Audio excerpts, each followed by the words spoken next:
Welcome back, you guys. So let's see if this is a better stream for us. We were having some technical difficulties. Snow melt from the north to flow daily into many parts of California, including the areas that are currently burning in a virtually apocalyptic way. He wanted to protect an essentially worthless fish called a smelt by giving it less water. It didn't work, but didn't care about the people of California.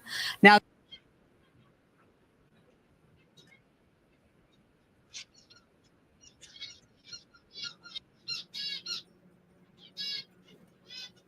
okay, let's hope this is a better stream. There's the volume.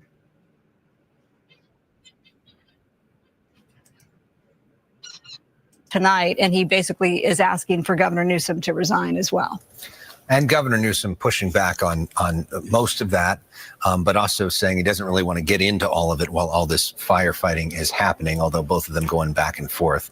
All right, I was there this morning for this. This is President Biden with Governor Newsom, Senator Padilla, meeting with all the local firefighters. They were briefed briefly at a fire station in Santa Monica after the president observed the birth of his great-grandchild, which was the real reason that he was in town, and spent a few minutes here, didn't answer any questions, but he did listen to Fire Chief Kristen Crowley. Here's some of what she had to say. I've never seen the winds in my 25-year career, so we lean forward as much as possible and pre-deployed. With that, we had a significant amount of fire that occurred. We had an aggressive fire attack. The fire has grown from originally 10 acres to 10,802 acres as we speak. It's an active firefight with our firefighters, and they're doing their very best to protect our people within this area. Yeah. Would love to play you sound of President Biden talking, but they decided not to put a mic on him, so you can't really hear him. He didn't answer any questions from the media. Neither did Governor Newsom. No. So a photo op more than a press conference today in Santa Monica. You just heard the chief there reciting some of those numbers. Of course, they've since grown from that.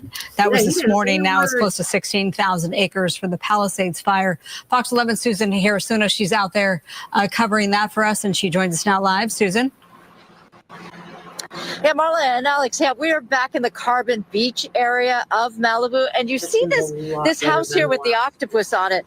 We were here when it seemed as if they pretty much had the fire under control. And then as we came back here, we realized that either this house or the house next to it was really going. There were a lot of big flames that were coming up. And of course, the firefighters are continuing to douse that area to make sure that it doesn't continue to burn. But there really is only so much that firefighters can do with the water.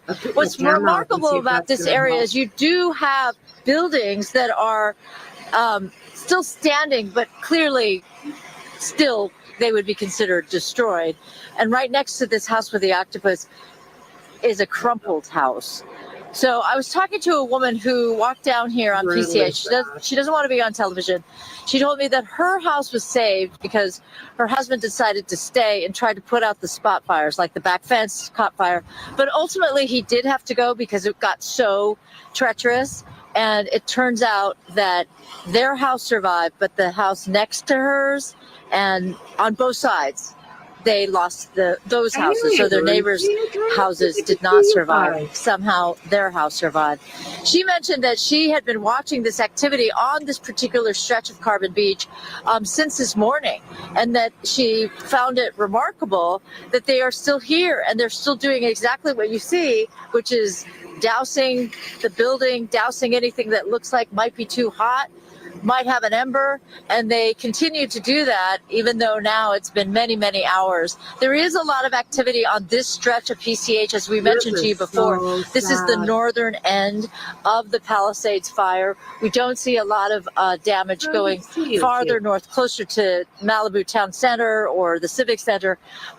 There's not as much certainly not active like it is here. Now, what's remarkable about this stretch is you see this kind of situation where they didn't burn to the ground. So it wasn't so hot that everything is just absolutely gone.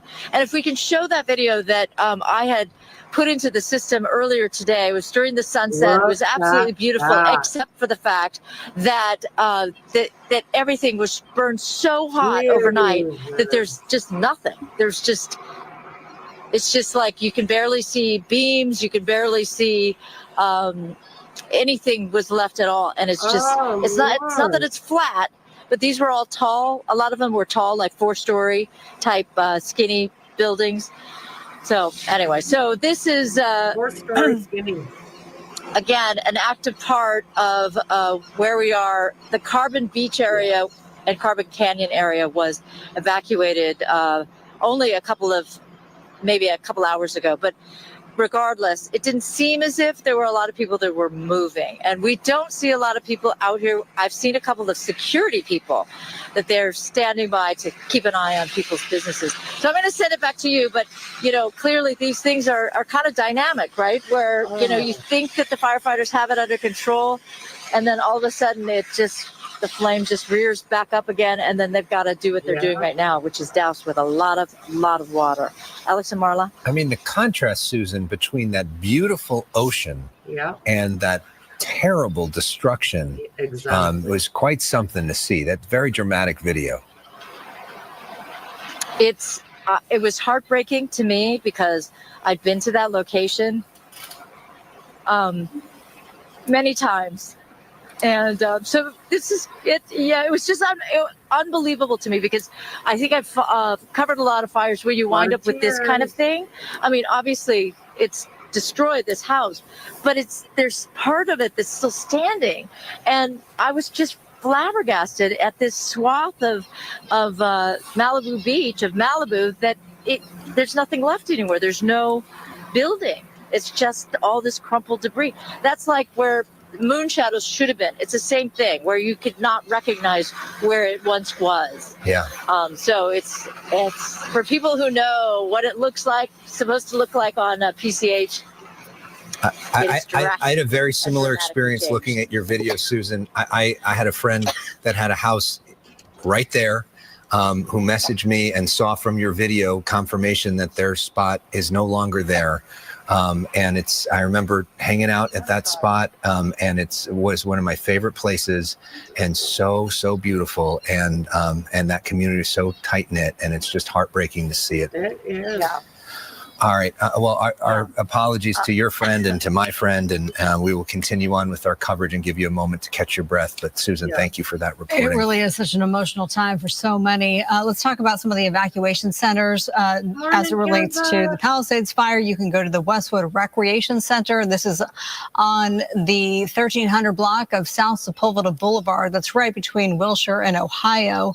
Another evacuation center is open at the Dream Center in Los Angeles. That's in Hollywood. And there are 2 evacuation centers for livestock and larger animals. You can go to Pierce College in Woodland Hills, or the Los Angeles Equestrian Center in Burbank. That's on Riverside Drive. Smaller pets like cats and dogs can be taken to the LA County Animal Shelter in Agora. Yeah, and in response to the ongoing LA wildfires, local Planet Fitness locations are offering anybody impacted, first responders and residents, free access. If you need a place to shower, if you need a place to recharge, relax, you don't need to be a member. Take advantage. Includes, you got locker rooms there, showers, massage, loungers, Wi-Fi, device charging, all that happening at LA County Fitness locations. So thank them for donating that to the community. NFL is also keeping an eye on the fires, with the Rams set to host Minnesota Monday night, the Vikings, in the first round of the playoffs. The league says should an alternate site become necessary, it would be moved. The game would be moved for Monday Night Football to State Farm Stadium in Glendale, Arizona. At this point, no determination has been made, and the game remains scheduled for Monday at SoFi. Rams beat the Vikings by 10 points in their only regular season matchup back in October. And no indication that SoFi Stadium is under threat right now. The good news there. It could be because of just folks trying to get there and players impacted. Right. The Chargers are stepping up to help those affected. The organization donated $200,000 to support the community. The money will go to several programs designed to assist evacuees, first responders, animal rescue, and cleanup crews. Chargers are also urging fans to donate bottled water, blankets, clothes to evacuation centers. The Chargers are on the road this weekend in Houston, so that should not be impacted. LA County's new district attorney says looters won't get away with it. Nathan Hochman shared a video of his sister's former home destroyed by the Palisades fire. So I'm here in Pacific Palisades at the site of what used to be my sister's home.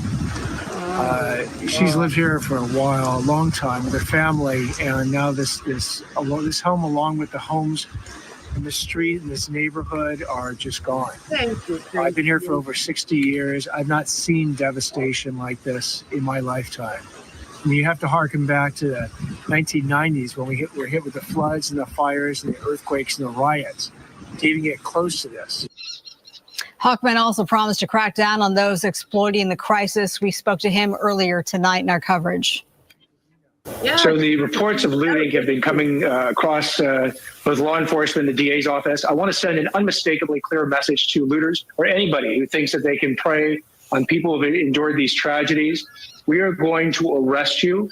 We are going to prosecute you, and we are going to punish you to the full extent of the law.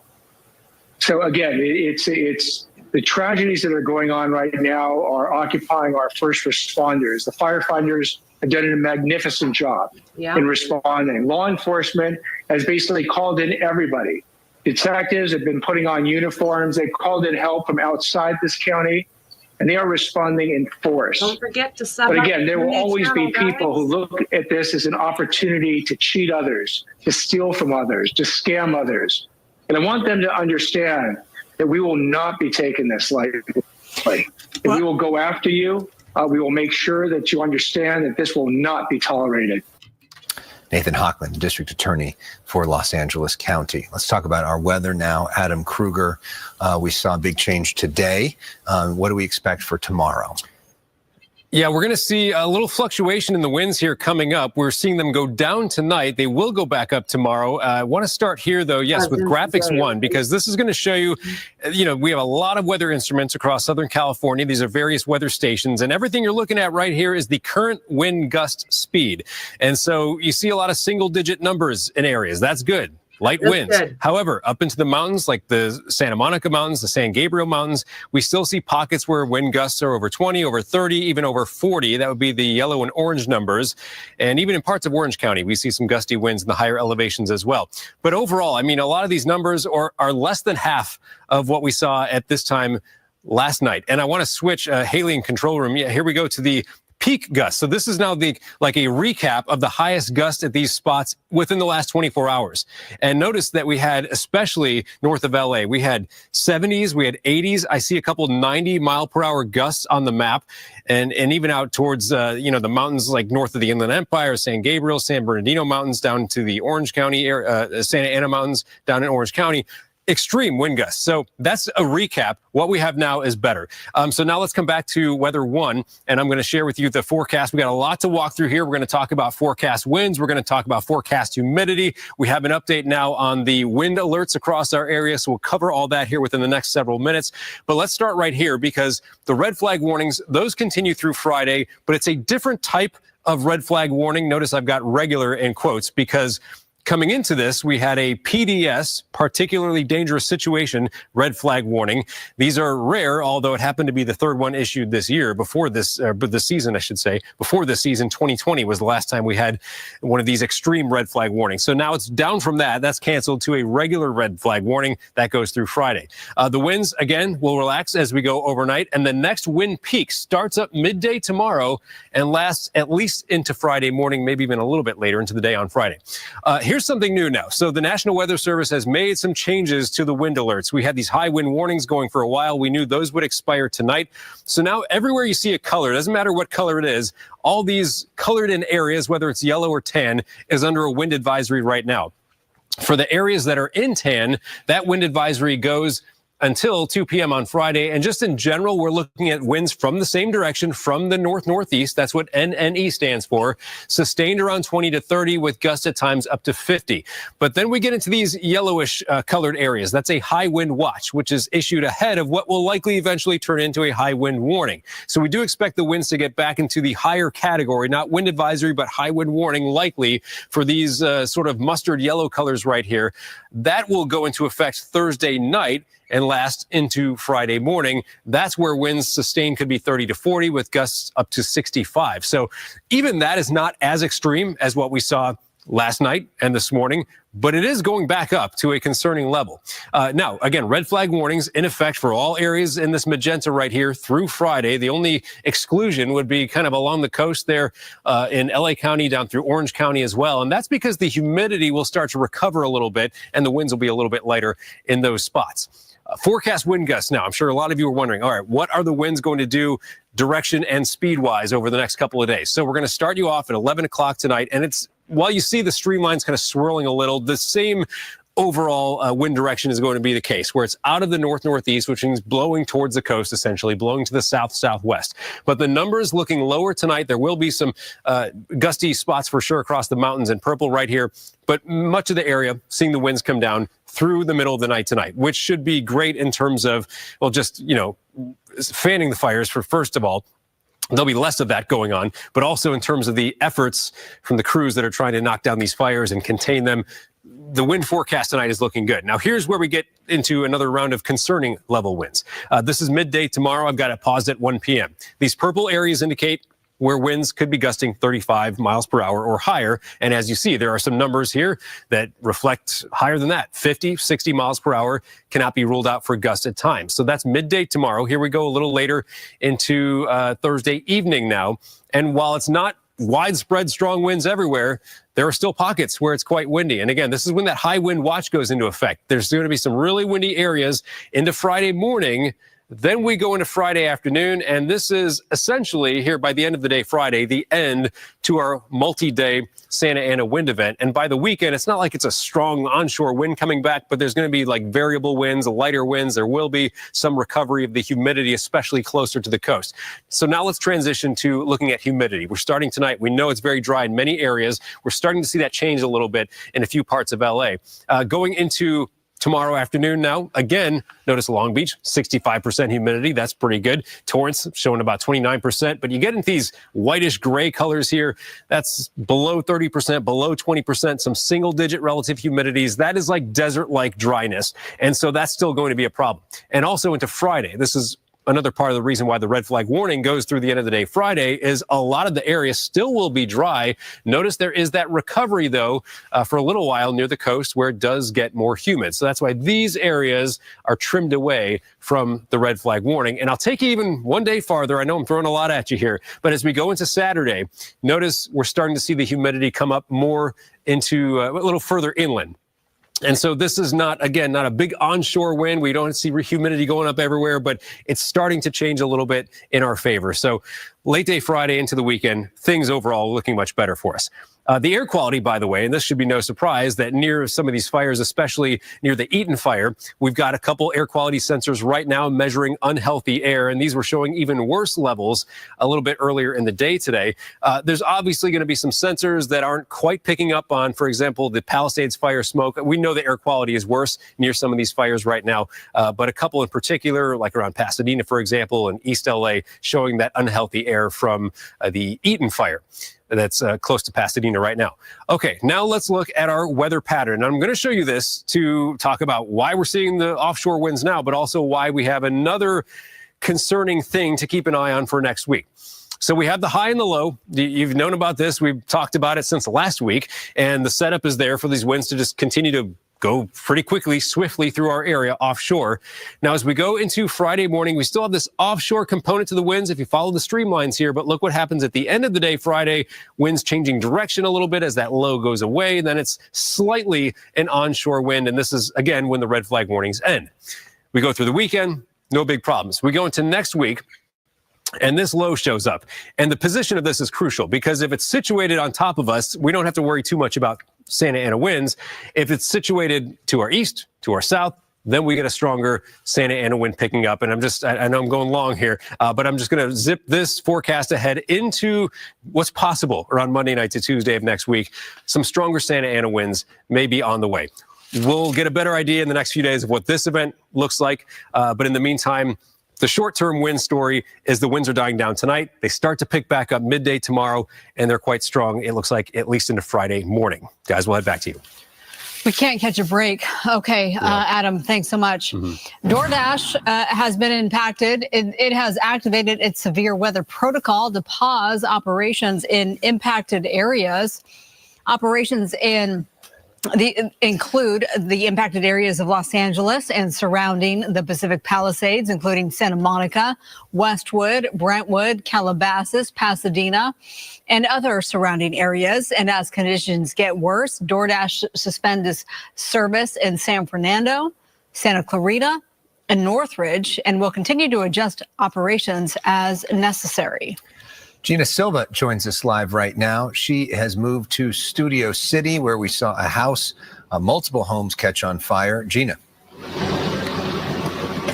That's right. We're in Studio City, and right behind me is the 4-story house that caught on fire. And to give us more details as to what happened here is Assistant Chief Aldana with the LA City Fire Department, who's been with the department for 27 years. A long time, sir. Describe what happened.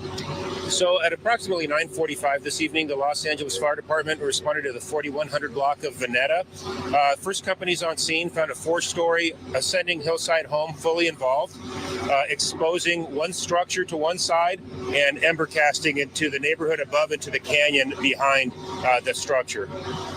So the structure behind, how much damage are we talking? At this time, it appears to be a total loss. It's unsafe for us to go inside, so we're doing final extinguishment from the outside. Now, even though it has been deemed a knockdown, I saw a lot of firefighters still working this house. Describe what happens. So just due to the construction features and the way the house kind of pancaked in on itself, there's lots of areas of the home that we're unable to get direct access to get final extinguishment. So we're going to be here throughout the night with a reduced profile so we don't impact the community, but our goal is to eventually get a complete knockdown without letting it pick up enough steam where it starts ember casting into the canyon, because we still have the fire weather, which gives it a double hazard of not only the structure, but it getting into the brush as well. Now, I understand some of the residents were told to evacuate for their safety just in case it spread. Are they going to be allowed to come back in? Yeah, so typically we would just exclude residents from the street so we have access to the street. Because of the extreme weather that we're having right now, we did have a warning area. That's going to be lifted in this particular area because of this incident. So as soon as we're able to get our heavy apparatus out of this neighborhood, we'll start opening it up to the residents so they can start coming back, rehousing. Well, that was really quick work by LA City firefighters. Wonderful job. I have to tell you, I mean, you guys have been dealing with so much in the last 2 days here. Describe some of the challenges you've had, especially with Palisades. So, as you know, in Los Angeles, we typically, we pretty much have an extended season for brush fires.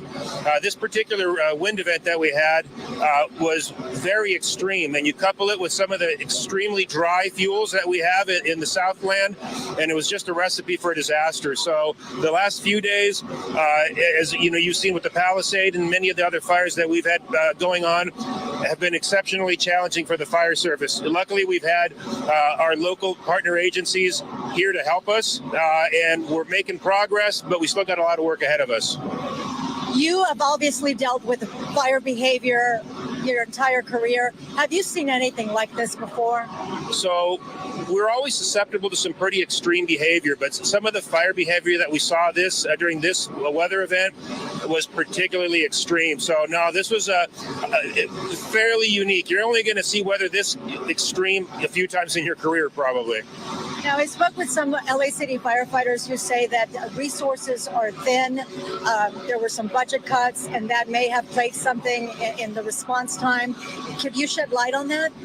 Well, you know what I can tell you is just with the added call load that we have, our resources are definitely stretched thin right now. We have a ton of calls right now, so our resources are responding to every call that we get dispatched to, and we're going to continue to do so. Well, in Altadena, which is Pasadena Fire, it's a different agency. There were 5 people who lost their lives, and mainly because there were evacuation orders, and some people don't want to leave. Can you speak to our viewers in terms of how important it is to follow those orders? Yeah, absolutely. The warnings, the evacuation orders that we put out, they're there for a reason, right? These fires are extremely dangerous. They move exceptionally fast, and they pose a significant danger, not only to the residents, but to the firefighters. The less that we have to deal with, the more we can focus on protecting homes and property, but obviously life safety is going to be our priority. And if that's what we have to focus on, we have to make tough decisions when we have these wind events. We came from the Hollywood Hills. That was also really fast progress. Great work by LA City Fire. Now here in Studio City, you guys got that out. Palisades, it's still a problem. Can you give us an insight as to how much more you guys have? What's a containment? Off the top of my head, we have at least, I believe, 3 non-completely extinguished brush fires at this moment. I can't really speak to any of the numbers right now, but we do have resources at all of them right now, and we're making steady progress. Well, thank you so much for your time. I know you guys are very busy. Marla, Alex, I'm going to let him go unless you have a quick question for him. I just quickly want to know, was anyone hurt in that total loss? Were there any injuries in the total loss?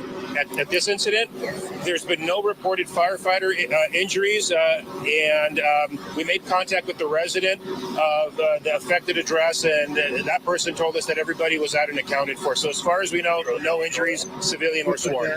Great. Thank you so much for all you do, all your hard work. It's very much appreciated by us and, of course, all of Los Angeles. Thank you. Thank you very much. Thank you, Gina. I'm going to send it back to you guys in the studio. And you can see it right there, and there is actually a fire truck there, and they're actually putting water on it. That fire was actually a lot brighter. It got my attention out there in the darkness. Get a little bit wider, you can actually see all those streets out there and all that darkness. That usually would be an area lit up with homes. This is the spots in the Palisades where all those homes were destroyed. That's a newer fire out there, and you actually can kind of sort of see underneath all that map activity some other fire trucks making their way possibly over there to help battle. This is the center of Pacific Palisades, and it's this in every single direction. There is a supermarket that way that is burned down. There's a church just away that is burned down. Right over here, there's an Italian restaurant, a Bank of America that is also gone. Palisades Village, which is across the street, there's a part of it that's still standing, but hauntingly enough, there are some alarms that keep going off, and those alarms say, there is a fire detected in the building, please evacuate. It says it over and over and over again as you look around, and you see that many of these buildings, most of these buildings have been completely destroyed. Right now, we're going to go through the numbers, but the numbers do not do what we're seeing out here justice. We know those numbers are going to go up, so it's almost just a placeholder. But right now, the Palisades fire size, we understand it's 15,000 acres. The Eaton fire, which we were at this morning over in Pasadena, Altadena, near JPL, NASA's facility out there, is about 10,000 acres. We know at the Eaton fire, unfortunately, 5 people have been confirmed dead. We just heard a press conference wrap up recently out there in the last hour or so. We're expecting another press conference for what's happened here in the Palisades, the Pacific Palisades. Mayor Karen Bass back in Los Angeles after being in Africa over the last 48 hours. She made her way back. If we have that up, we're going to take a quick look at that press conference. She's expected to speak any moment. It sounds like the only shot that we have right now is just a podium, and apologies in advance. Communication here is extremely spotty, but as soon as that starts, we're going to try to bring that to you live.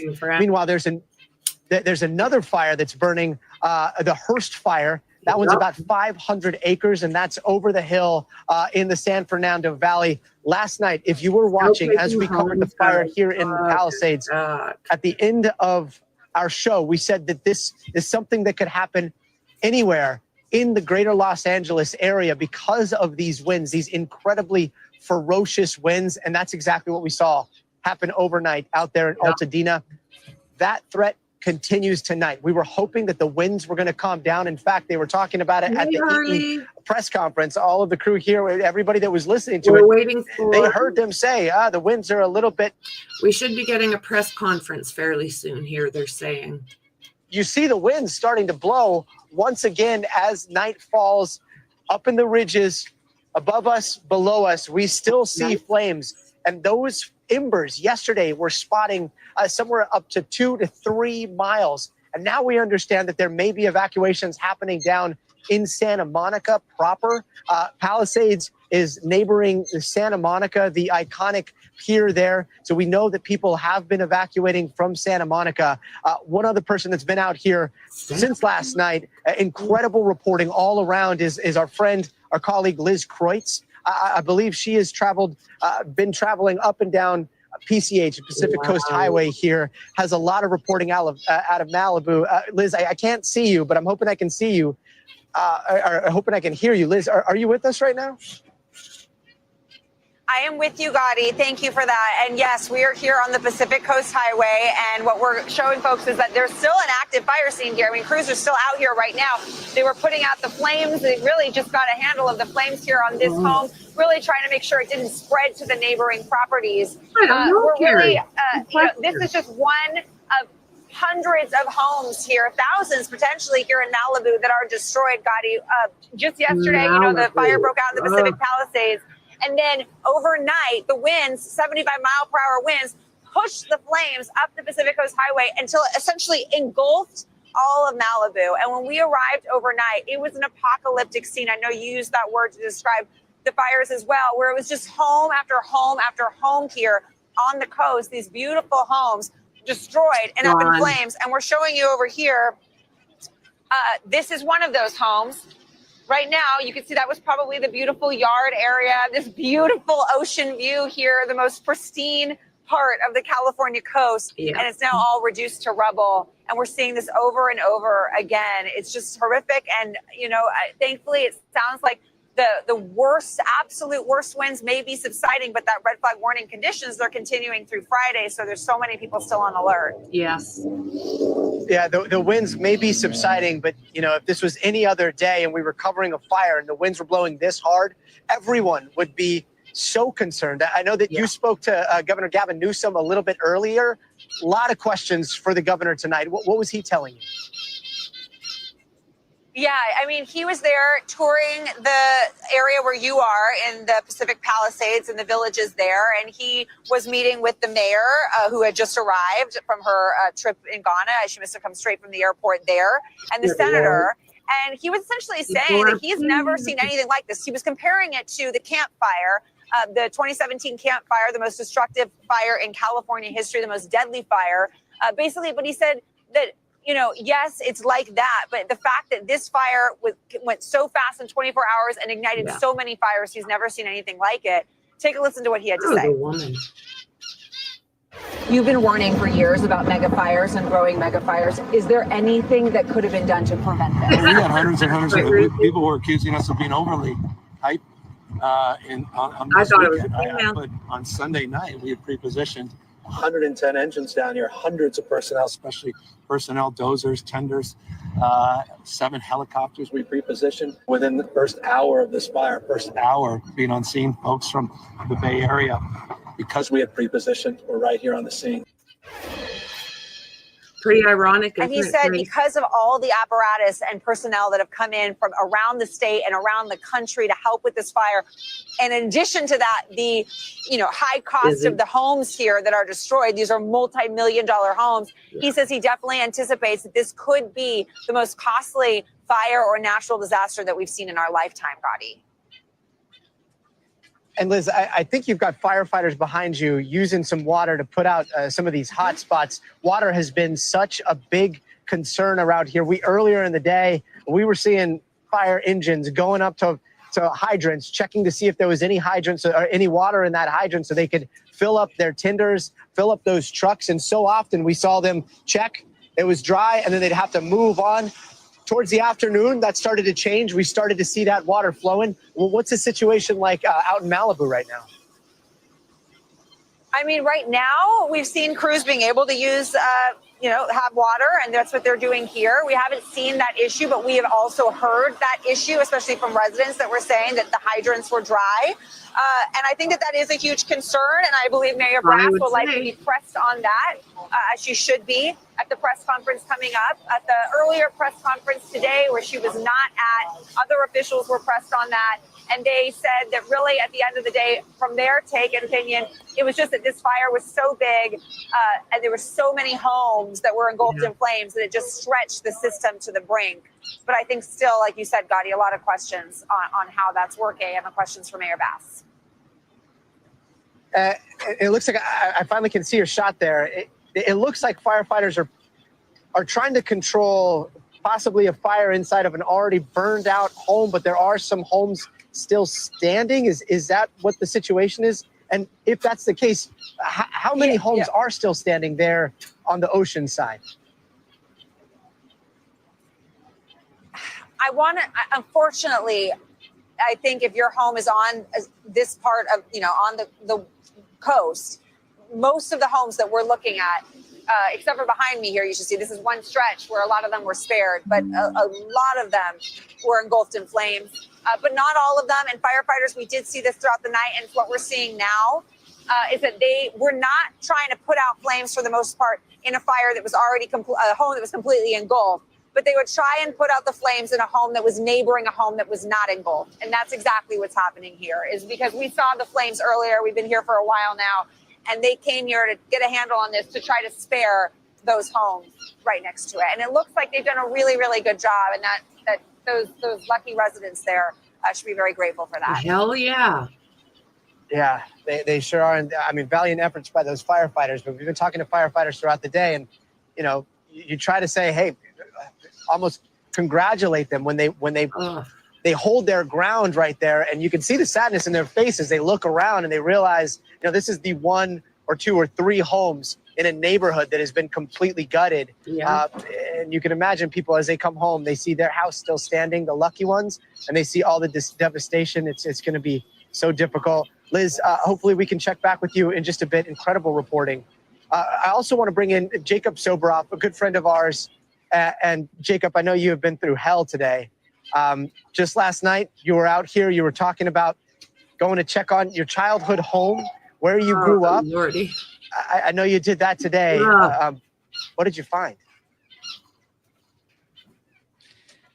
Like so many people here, God, I haven't lived in the Palisades since I was 18, and I haven't lived in the house that was the house I was born and raised in since I was 10. But I went over there this morning, and like so many people, I went there and I found that house is no longer here. And I think that's the moral of the story when it comes to the Pacific Palisades. These 23,000 people that live here in this beautiful coastal community between the Santa Monica Mountains and the Pacific Ocean now largely live in a community that has ceased to exist as we know it. Yep. The grocery stores are gone. The local public library is gone. Many of the schools are gone. Some of the places of worship are gone. Behind me is the Methodist Church, which is still going up in flames. This is catastrophic. I talked to the head of CAL FIRE today, and very briefly, Governor Newsom as well, while he was just about to hop on the phone with President Biden. This is maybe one of the most devastating fires in the history of the state of California, certainly in the history of Los Angeles, just for the sheer scope of it. And as a reporter, we try to keep sort of a little bit of a wall up. I was talking about this with Tom Yamas earlier, between the personal and the professional. But in this case, it does intersect for me. And I know a little bit about what so many of these families are going through right now. Yeah. I mean, one of those families is your family, too. And Jacob, just to give me I've never been here with you. I would have loved to have come and you show me the sights. And better circumstances, but I'm standing behind, I think this was a clothing store. We're right by, I believe, Casa Nostra was freezing up. Sympathy and concern about the devastation and the tragedy that our city and county are facing. And I definitely want to send my condolences to the families who lost loved ones, to the families and neighborhoods who lost property. This firestorm is the big one in magnitude. Hurricane force winds are usually accompanied by rainstorms. Yeah. But these are hurricane force winds that are combined with extremely dry drought conditions. To provide context, at 10:20 a.m. yesterday, the Palisades fire was at 10 acres. 12 minutes later, it was at 200 acres. To those who fled their homes, especially those who have lost your homes, our hearts are breaking for you, and we stand with you. I know the world is looking at images of our city's devastation. I have seen the front lines of the Palisades fire, and it is staggering. I've been in constant contact with our fire commanders, with county, state, and federal officials. I took the fastest route back, which included being on a military plane, which facilitated our communications. So I was able to be on the phone the entire time of the flight. We are fighting for you and everyone in Los Angeles. Thank you to our first responders who waited in the flames, pulled people from cars, and got them to safety no matter how dangerous. And thank you to everyone who heeded our warnings to evacuate. Tonight, more people may get evacuation orders, and if they do, please leave immediately. If you have an evacuation warning, get ready to go. Or just go. Protect yourself and each other and support our firefighters on the front lines. Just go Our now. strategy included preparations and pre-deployment, and it now includes fire crews from around the state and from our federal partners. We are also adapting in real time. These winds continue to blow. So let me be clear. I am making sure that we leave no resource untapped. Firefighters are now on scene from across the state and across the country. I spoke with President Biden today and Governor Newsom earlier today, and they assured me of full federal and state support. As we head into tonight, we are still facing strong and erratic winds. In Palisades and in Sylmar, we are very much in an active firefight. I can report to you that the Woodley fire, however, in the Sepulveda Basin is under control. I can also report that finally air operations have resumed, and that is a big deal, but it is up to the winds as to how long the air support can continue. But these conditions are highly volatile. We've seen a devastating fire in the Pasadena area. Yeah. Fires have sparked up in Simi Valley and on the LA and Ventura County line. Unbelievable. And as our firefighters do battle on the front lines, all of us must be vigilant. So if you receive an evacuation order, please leave immediately. If you receive a warning, get ready, protect yourself and protect each other, and don't divert firefighters from our strategy. Signals are out and the roads have debris. So stay off the roads unless you are evacuating or have another emergency. Be prepared, food, water, medicine, a bag packed and ready. Again, this is an active situation. Yeah. And conserve water to the extent that you can. We want to make sure that we are ready if we need more water. But make no mistake, Los Angeles will rebuild stronger than ever. Right now, if you need help, emergency information, resources, and shelter is available. All of this can be found at URL. Los Angeles, together is how we will get through this. Through the heroism of our firefighters, the vigilance of Angelenos, and the spirit of our city. This is a big moment. It is a big moment for all of us to come together, for Angelenos to be united, for Angelenos to be prepared to help each other. This is who we are. LA will rise, and make no mistake, I am confident that we will rebuild. And with that, I would like to introduce LA County Board of Supervisor Chair, Catherine Parker. Thank you, Mayor. And I want to thank you for your leadership. I know when this first hit, we were in constant contact. So thank you for being a true leader to this great city of Los Angeles. Okay. Obviously, as someone who represents the 5th District, we are prone to wildfires, but nothing like what I witnessed today. The Eaton Canyon fire is ripping through a community like I have never seen. It is like a third world country out there. It is. I would ask anyone listening, if you do not need to be in the area and you've been evacuated, please heed the evacuation warning. And if you don't live in the area, please stay away. I was shocked to see people walking around that don't live up there. They're just taking a look at what's going on. We have firefighter and first responders that are trying to do their job, and it's important for us to all support them and make sure that we provide space so that they can get it done. Yeah. The county has lost many facilities. Our parks, our Eaton Canyon Nature Center, our senior center. I'm sure the sheriff will talk about the fact that we almost lost our sheriff's station, but it's been evacuated. Which is the We are going to rebuild. And when we met with the governor and the president, the resources and the promises have been made. And it's going to be our job to deliver. And I am confident, given the resiliency of this great county, working with all of our partners, we will rebuild. And to my friends out there that I have talked to today that have lost their homes up in Eaton Canyon, I am a phone call away, and you are not alone. And to those of you that have lost homes, please reach out for help. Some of these homes are beyond expensive. There's this one house. It is called The One. Check it out, guys. Check it out.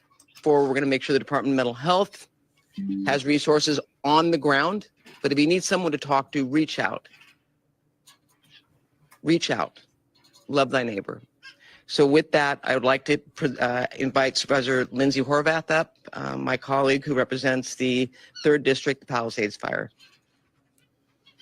Oh, Lordy. Jimmy Carter's being Thank you very much. today. Earlier today, I visited the Westwood Recreation Center, where I was able to listen, to grieve, and to be with evacuees in this time of crisis. To also thank the volunteers, but most importantly, to let each person know in this time of crisis that they're not alone. To everyone feeling the anguish of this tragedy, the county will be here for you no matter what as we recover from these fires. So many celebrities. But we're not out of this yet. And we need to continue to follow all guidance from our emergency personnel. I want to thank you for evacuating, for letting our first responders do their job, and for keeping your loved ones safe. Nice to see the planes. Here are the updates from the 3rd District. Since our last press conference, evacuation orders have expanded into Santa Monica to San Vicente, and evacuation warnings now include Montana to Wilshire, Ocean to 11th. Gas shutoffs are affecting more than 15,000 people in Malibu, from Brentwood Country Club to Pepperdine. A boil water advisory is now in effect for LA County Water Works District 29. This is the Sunset Mesa community from Topanga Beach and Coastline Drive on the south to Shore Heights Drive on the north, and from Topanga Canyon Road to Carbon Canyon Road in Malibu, including communities of Big Rock and Carbon Mesa. For more information about water, you can call 800-675-4357. Barry J. Nydorf Juvenile Hall remains in an evacuation warning area. Should the warning become an order, the chief has developed a plan for safe evacuation. Our young people's safety remains my top priority. Today, we also received agreement from the President of the United States to approve a major disaster declaration, which will include individual assistance and public assistance programs. President Biden, we are so grateful. Yeah. Additionally, our county Department of Mental Health is activated for mental health resources. You can call the helpline at 800-854-7771 for 24/7 support and mental health resources. We know this is a traumatic time. Please ask for help. The county has also invested additional funding into our 211 system to increase capacity. LASA has activated the Augmented Winter Shelter Program to provide shelter to our unhoused community during this time. LA County Assessor Jeffrey Prang has shared property tax installment deferral applications. Anyone who's been watching the channel for a while will know that my dad has dementia. We've been dealing with this for the last year. And Biden has that same, like, there nothingness behind his eyes that dad does when he loses his cognitive. Biden has that same look. So I don't know what the hell's going on with that old guy, but ooh la. An apocalyptic scene. I know you used that word to describe the fires as well, where it was just home after home after home here on the coast, these beautiful homes destroyed and up in flames. And we're showing you over here, this is one of those homes. Right now, you can see that was probably the beautiful yard area, this beautiful ocean view here, the most pristine part of the California coast, and it's now all reduced to rubble. And we're seeing this over and over again. It's just horrific. And, you know, thankfully, it sounds like the worst. Now that I'm dealing with it personally, I didn't know that there was a look in a person's eyes when this happened, but there is definitely, yeah, it doesn't look like there's a lot of activity going on between the ears. Love my dad tons, of course, but it's just the same look on his face that dad gets. And I tell you what, my dad is he's a brilliant man.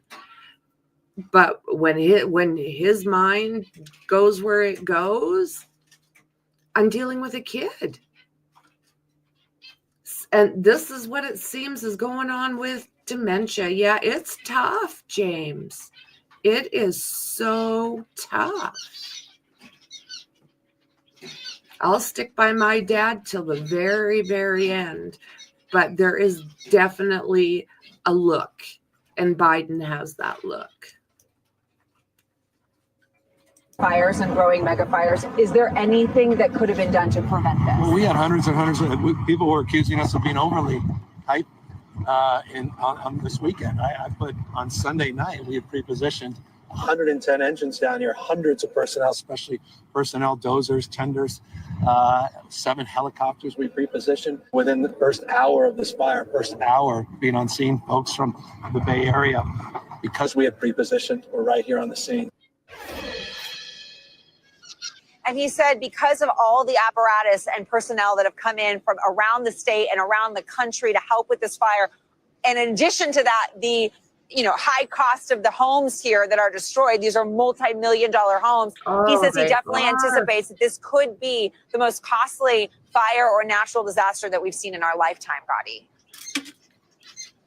And Liz, I think you've got firefighters behind you using some water to put out some of these hot spots. Water has been such a big concern around here. Earlier in the day, we were seeing fire engines going up to hydrants, checking to see if there was any hydrants or any water in that hydrant so they could fill up their tenders, fill up those trucks. And so often we saw them check, it was dry, and then they'd have to move on.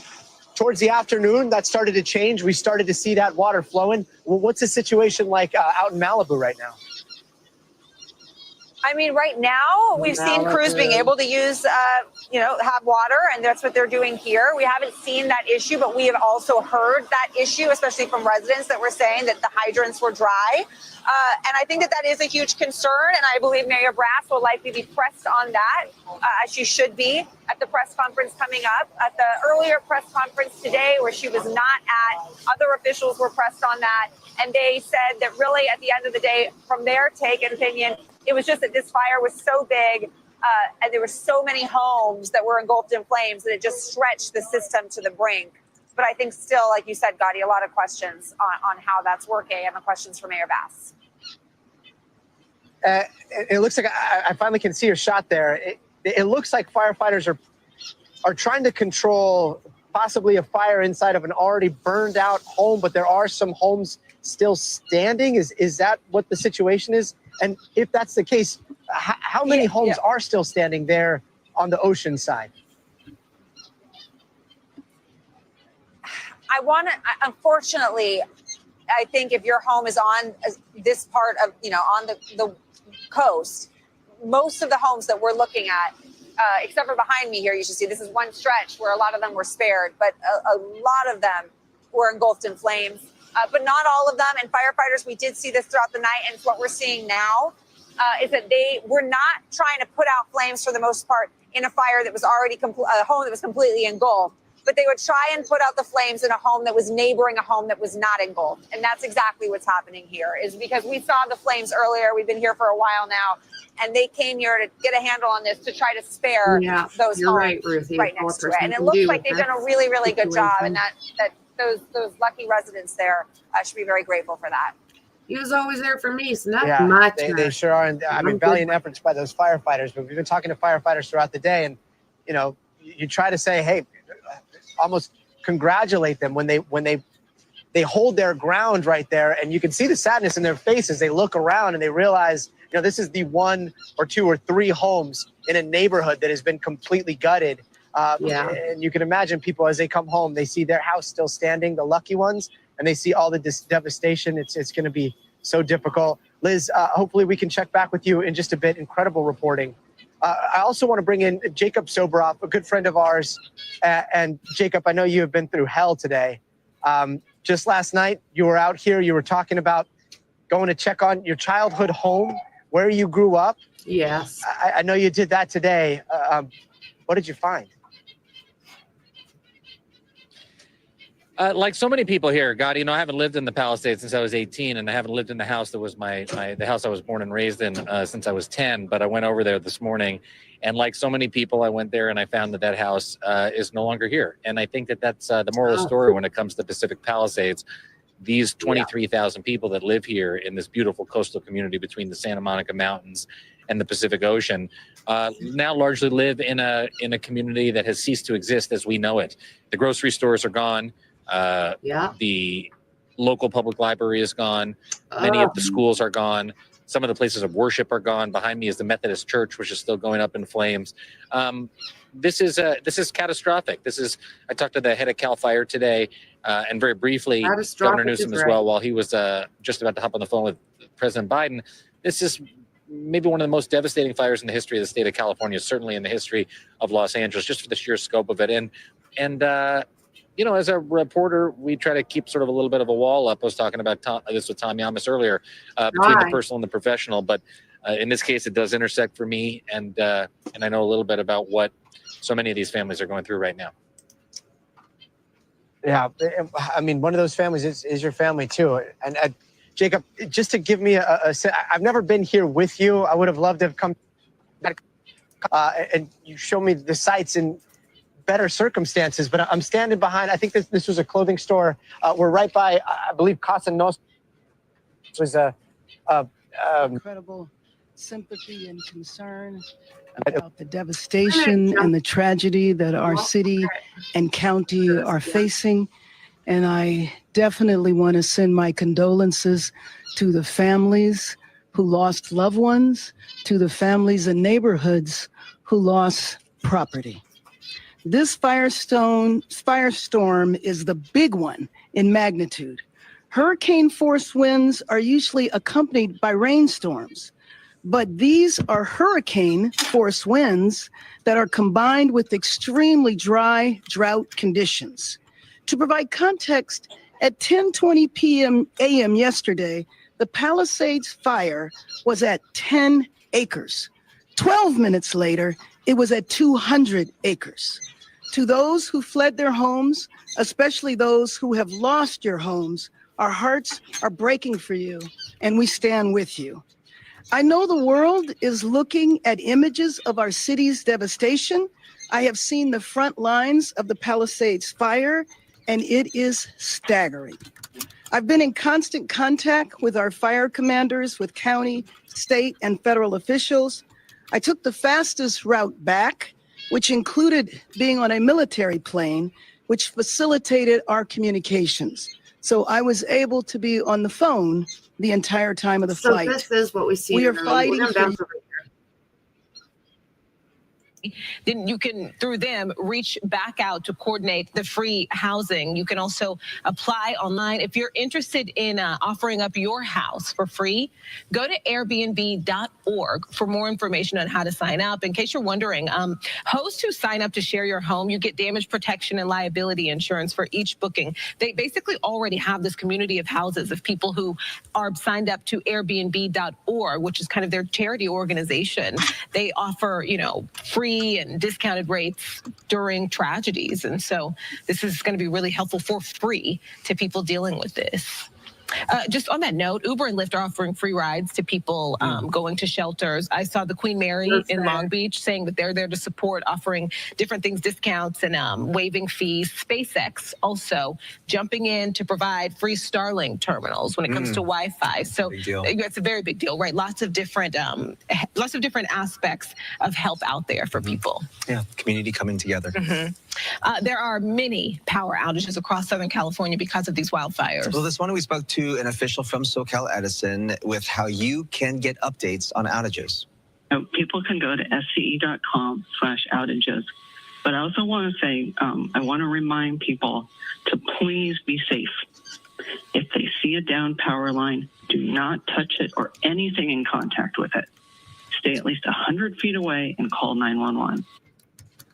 You can see that link right there on your screen. If you want to keep up with power outages, go to sce.com/outage center. All right, let's send things over to Samad at 544 this morning to talk a little bit about this wind, the changes that we've been seeing, the changes that are on the way. Good morning. And we certainly have been talking about the big wind event that brought in the catastrophic conditions yesterday. Within 24 hours, a stark difference from wind gusts that reached hurricane force to now today, or at least at this hour, winds are more relaxed on the calm side. And that stability is providing firefighters the help that they need to look for spot fires or flare-ups and really get a better handle on areas like the Palisades fire that is actively burning, 0% containment there, and locations in the Eaton fire area. Also, our firefighters are working tirelessly to help that community. The Hearst fire, we also continue to watch the Sunset fire as well.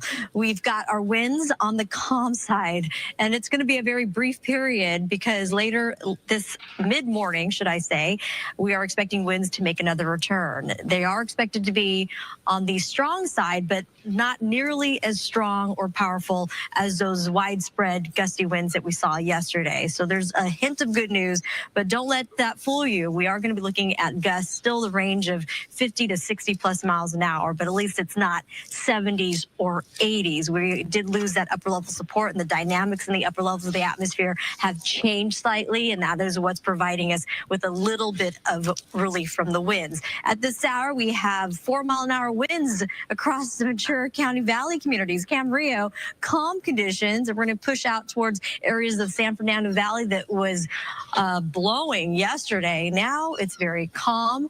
It's cool to start this hour, and out towards the Inland Empire communities in Orange County as well. At 6 o'clock this morning, we are looking at high wind warnings to retake effect in those locations, so really depending on your area, and that's going to be in advance of the winds expected to arrive sometime around 10 or 11 o'clock and blow through till about early tomorrow. So we have to continue to be on our toes and be mindful of our current situation. Areas across our local mountains now starting to see things pick up just a tad. When you see those highlighted areas, we're looking at wind conditions at least sustained over 20 plus miles an hour. Red flag conditions have now been extended. We were looking forward to these conditions improving and the advisory lifting, but unfortunately it's now being extended into Friday, and this applies to just about anywhere across Southern California outside of our beach communities where the humidity levels are, of course, a little higher. Meanwhile, outside of our beach areas, we're looking at dry conditions, 6 to 8 to even 12%, and we are bone dry. And that, unfortunately, the reason why we are under red flag conditions, that if a new fire were to spark, it could rapidly grow and spread and get out of control. So we'll have that red flag in place again through tomorrow. High wind warnings, as I pointed out, where gusts are 65 plus, even the opportunity, unfortunately, of 75-mile-an-hour winds in some isolated areas across Ontario, San Bernardino, Riverside, Fontana, Rialto, pushing southward, Lake Elsinore, Temecula, as well as portions of Orange County, downwind of the Santa Ana Mountains, Irvine and Anaheim could be seeing these similar conditions. These strong winds have adjusted.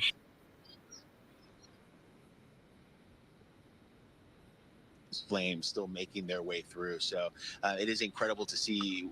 You know, this might be the site for a lot of people who are waking up, maybe tuning in to Good Day LA and seeing some of these properties that had been left leveled. Oh, turn it up. Gone here this morning. Live in Altadena. We'll send it back to you. Yeah, Mario, I mean, one thing that took me by surprise when you first said this business is listed as, you have to go by what the business is being listed as because it is so badly burned that it's unrecognizable. Absolutely.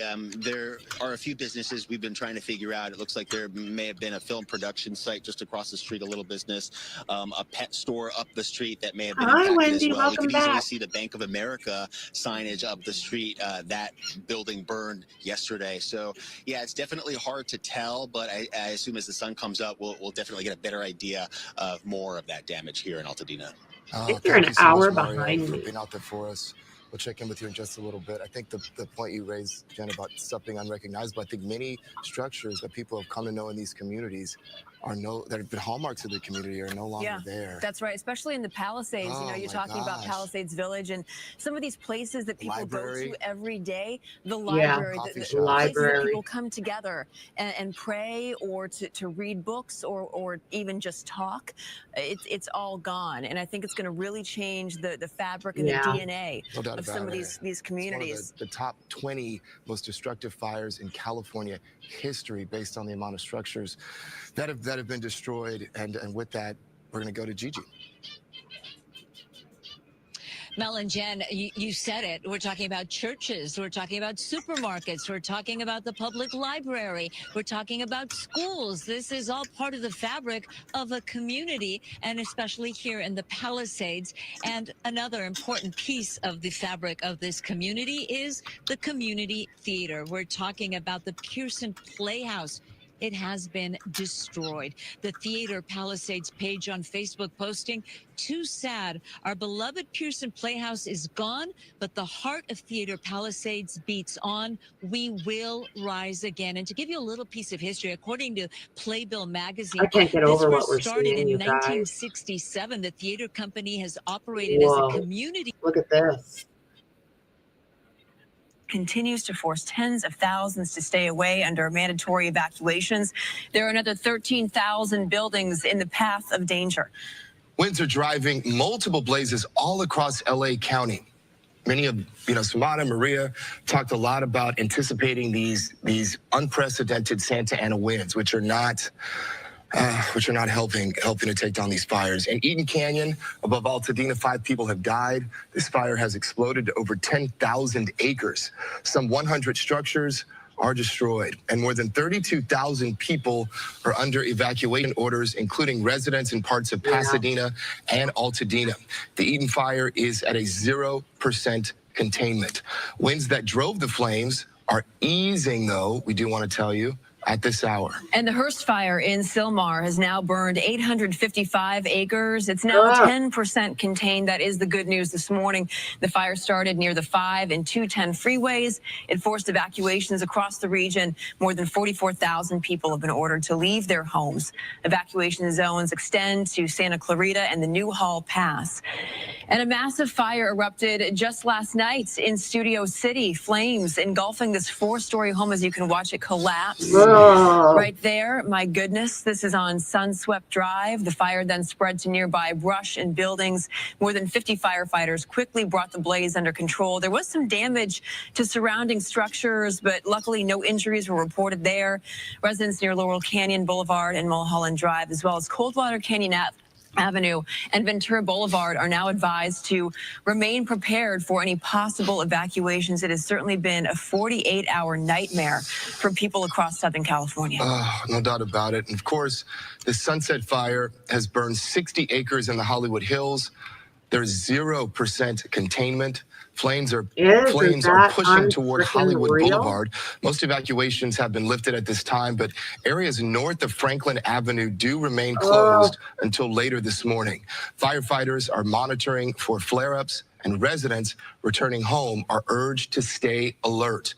An evacuation center is open at Pan Pacific Recreation Center. And with that, let's get to Coco McAvoy. She is standing by for us in Hollywood with the very latest on this Sunset Fire. Good morning. Good morning, and you can really still smell the smoke in the air. We're on North Vista Street, and this is one of the streets that takes you directly into Runyon Canyon, and that's why there is a police cruiser that's parked here right now just to make sure that people don't go into Runyon Canyon while fire crews are still trying to fight this fire. We know the latest numbers from CAL FIRE show that the Sunset Fire is at 60 acres with 0% containment, but fire crews last night really were able to battle this fire as soon as it started because the wind conditions were just a little bit more favorable, and also they did have support from air support, so that really helped them to stop the fire from spreading. And that is why the majority of the evacuation zone for the Sunset Fire is now lifted, with the exception of the area north of Franklin Avenue from Camino Palmero Street to North Sierra Bonita Avenue. That area is still closed until later this morning because fire crews are just making sure that there are no flare-ups in the area, especially where vegetation is surrounding these streets. And as you mentioned, they really want to make sure that residents are cautious when they do return to these streets as well, because fire crews might still be in the area working on those flare-ups. But you have to imagine how scary this was, especially when it started last night, because it did impact a lot of iconic Hollywood spots like the Hollywood Walk of Fame, Chinese Theater, Dolby Theater, also the Capitol Records building. But again, majority of the evacuation orders are now lifted this morning while fire crews.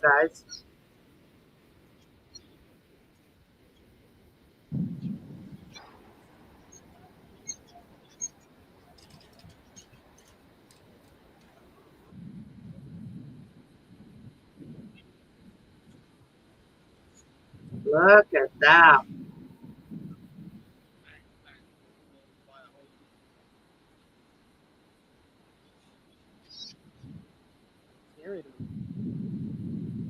Jeez.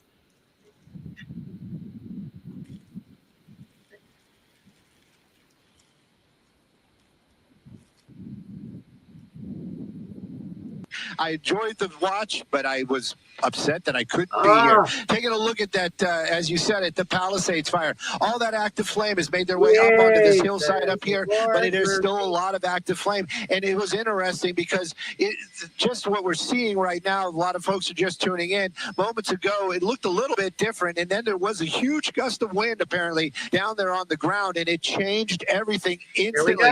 And it just shows you how quickly that fire behavior can change with the gust of a wind. Right now, though, the smoke is is kind of making its way due south.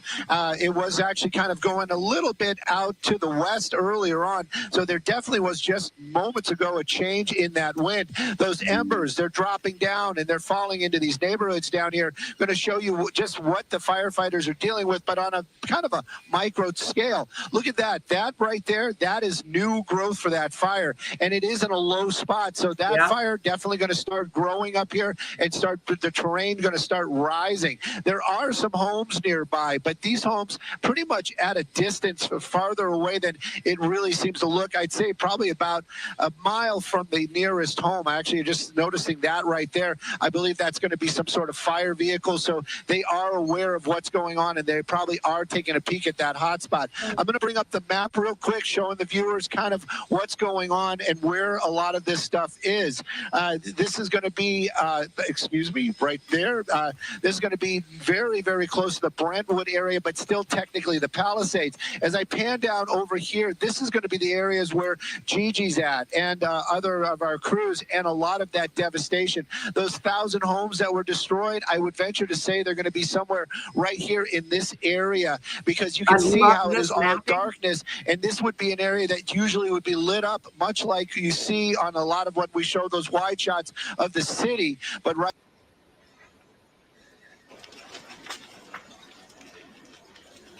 Whoa.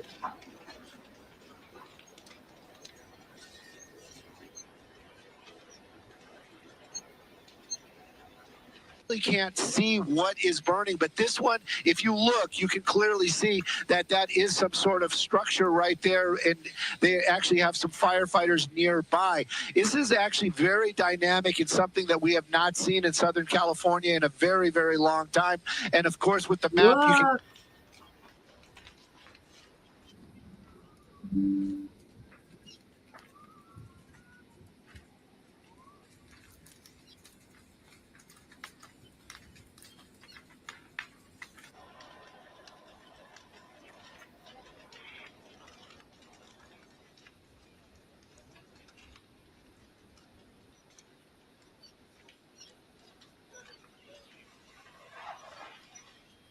winds are a little bit lighter.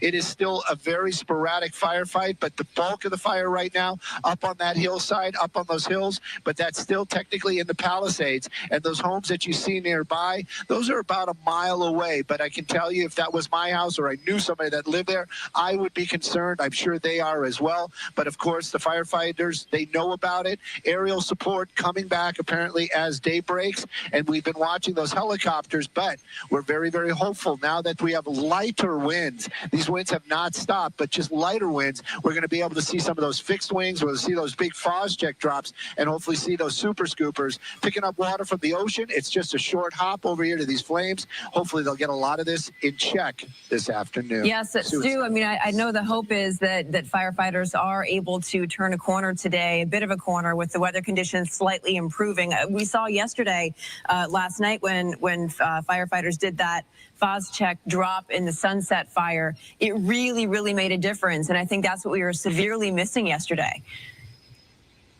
Definitely, and and it's all because of the winds, and it could, there's a lot of factors involved as well. Is it just the aircraft limitations? That could be part of it, but it also is how effective is that. Excuse me, how effective is that drop in those high winds? When those winds are blowing really, really hard, the helicopters might be able to get in there, but when they drop that water, it just kind of mists around. It might be helpful, but it's not doing the job that it could be doing, and that's what makes it so difficult with these lighter winds happening, because the wind event is still active.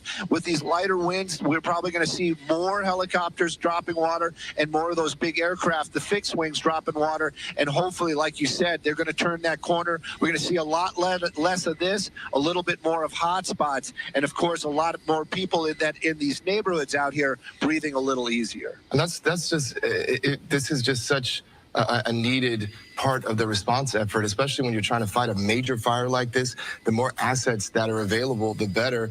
And because of the lack of water in Palisades yesterday on the ground, today, the fact that these super scoopers can just get right into the ocean, pick up water there, and then drop it down is just going to, I can imagine, offer an extraordinary amount of support. It definitely, and we on a personal level, when I watch these fires, that's what I'm watching. It's like, how are they fighting and why are they putting the fire? Why are they moving their assets to this location? What's changed? What are they seeing? And it is actually it's like watching a chess game sometimes. These firefighters, it isn't just they're not just out here dropping water in random spots. Everything is very well coordinated. They have a command center. They've got people that are way smarter than me watching what's going on and making these moves and saying, all right, we're going to move these assets over here. And then there's also a lot of safety involved as well. The helicopters and the fixed wings, the joke is they don't play well together. They do play well together to put out the fire, but they have to get the helicopters out of the way and in a safe area before they can let those fixed wings come in and drop their Phosgec and or water, depending on which aircraft it is. So there is a lot of coordination going on. There's a lot of strategic moves happening, especially when they're fighting fires from the air. And those aerial assets, they are amazing. And yes, definitely, when they come out here, we're going to start seeing a lot of this happening. These fires, the big bulk of these fires, getting knocked down quickly. That are just destroyed as a result of this. And now we're here at Lockman Lane watching this home basically burn itself out. Firefighters who had been here throughout the morning and had their hoses all pulled for all of this, trying to perhaps control this so that we wouldn't see too many embers flying up in the air. They have now left because this is what's left of the house. It's now just smoldering itself as it tries to really put itself out, with the exception of the gas lines that are still burning here in the area. But as we've been standing here, we've seen walls collapse. We've heard breaking glass, the roof tiles that have been falling. You can hear all of that. You can smell everything that is here. We can see. Can you imagine what that yuck smells the good news throughout the morning that we've seen, though, is that there has not been a whole lot of wind. So my hope, and I'm certain of the people that live in this community, the hope is going to be watching firefighters get to the air this morning to do what they can to fight this thing from up above, to drop those waters, the retardants, to make this thing stop, to get this fire and its forward progression to stop. As we know, it's more than 17,000 acres now. We're going to be getting an update a little bit. That burned as well. Schools, so it impacts every aspect of life. From the ground, we want to take you up into the air right now. We want to check in with Julia Dang, who is in News Chopper 4. Julia, can you give us an idea of what you're seeing? You're checking out the Palisades fire, correct? We are. We are still over the Palisades fire, Adrian. This is the moment that I've been dreading for hours, sunrise, because this is when we're going to be able to see the scope of devastation from overnight, because this fire is still growing. At last check, it was reported at 17,200 acres. We are supposed to get an update shortly. I expect that figure is going to be quite a bit higher. This eastern flank, this is where the firefight was focused late at night. We haven't seen any water drops this morning. We haven't seen any firefighting helicopters, and this side of the fire is what is now creeping toward the 405. This is what, from our vantage point, appears to be expanding most rapidly. But I want to pan the camera this way and just point out something else we've noticed here. Aside from the size of the fire, the smoke appears to be significantly heavier today than it was yesterday. I mean, we could smell this from miles out, and we were posted up, hovering in News Dropper 4 in the exact same location last night. It did not smell like this. We were not getting as much soot and ash in the helicopter last night. Certainly not yesterday afternoon. So that may actually be because the winds have died down a little bit. Perhaps it was blowing it away from us toward the ocean. You can see to the left, that is to the west. That's where the smoke is still blowing. But this whole region is now blanketed, and it's not just from this one fire. I want to show you just a wider view here. I'm going to pan the camera to the left and show you this skyline. Look at all the smoke here from the Palisades fire. And then I'm going to take you all the way over to the east. You can see smoke coming from the Eaton fire over in Altadena, blanketing the horizon as well. So even people who are not touched by these fires, whose homes are not at risk, they are still contending with this smoke. And Yeah. Belen has noted, this is chemical toxic smoke. We don't know what's burning, and the health impacts can be severe and long term. So truly nobody in LA is untouched by what is happening here. Yeah, Julia, you've been mentioning that you haven't really seen any other helicopters doing water drops or any other aerial support. Now that the sun has come up, now that we still have these continued lower winds that we saw yesterday, are you seeing any aerial assault at this point? Yeah. We're not seeing anything, not yet. I keep on updating the flight radar app on my phone, checking to see when those firefighting helicopters are going to come back, because I imagine that's what they will continue doing today. As late as midnight, we watched multiple water drops over this eastern flank of the Palisades fire, but we're not seeing that aerial presence just yet. We're back over this Mandeville Canyon portion of the fire. This is what is creeping toward Brentwood and then extending east toward the 405. You can see here, no helicopters, no tankers. Yeah. Yeah, that's unfortunate. If the winds pick up the way Belen is saying, by around noontime, we're going to see different conditions for sure. And so Julia was talking about the Eden fire as well, as she kind of panned her camera over to the east just a moment ago. So that's where we want to check in with Lauren Coronado. She is covering the other major wildfire burning right now, the Eden fire, live once again in Altadena. Lauren? Adrian, good morning. Right now, we're on El Molino Avenue and Mendocino Street, and I want to show you the current situation. These are firefighters from NorCal. They tell me that they have been on the fire lines 30 hours now. Of course, they were dealing with those intense winds yesterday. Right now, it's calm. You heard Julia talk about how the smoke is really settling. You can smell it. You can certainly see it. Low visibility in some areas. I want to walk up this way, El Molino right now, where there are apartment complexes. We talk about homes that are sadly still threatened right now. While conditions have improved, unfortunately, the reality is folks who live in these areas still have to worry about the status of their homes, because take a look at this. This is what happened overnight. These are apartment complexes. You'll see a frame of what was once a stairwell right now. And there is still debris smoldering right now. It's just terrible. Firefighters tell me this was a building. You see the unit to the right, you see the units to the left. The same building was in the center of this property, and unfortunately, it has burned to the ground. You look at what's left behind here, the units that are salvaged, and it appears there may be some smoke damage, but these firefighters worked real hard to save what they could. Unfortunately, they just could not save these units right in the middle of the property. And I know it's hard to even imagine what it looked like. So I want to pull up a Google image or an image from maps right now so you can get a better idea. I'll ask my photographer, Renee Luna, to take a look. This is the units to the left, and this is what has burned. You'll see those brick steps right there. You can see what it looked like while it was still intact. And then you take a look at what's in front of us right now, those same brick steps. And what was once a doorway, obviously no longer there. You'll see the chimney, which we often see. The only thing standing when we are in a situation like this, oftentimes it's just that chimney, that brick wall in this case. So tough to look at. As we keep walking up this way, we'll go ahead and show you what's left. Debris everywhere. You still have to worry about debris in roadways as well, by the way. And I think we even have video of these units that burned overnight. We'll go ahead and get to that video. You'll see firefighters, they worked real hard to try and save these units. Unfortunately, they couldn't. As we keep walking up this way, Renee, I want you to watch your step. There are palm fronds all over the place here.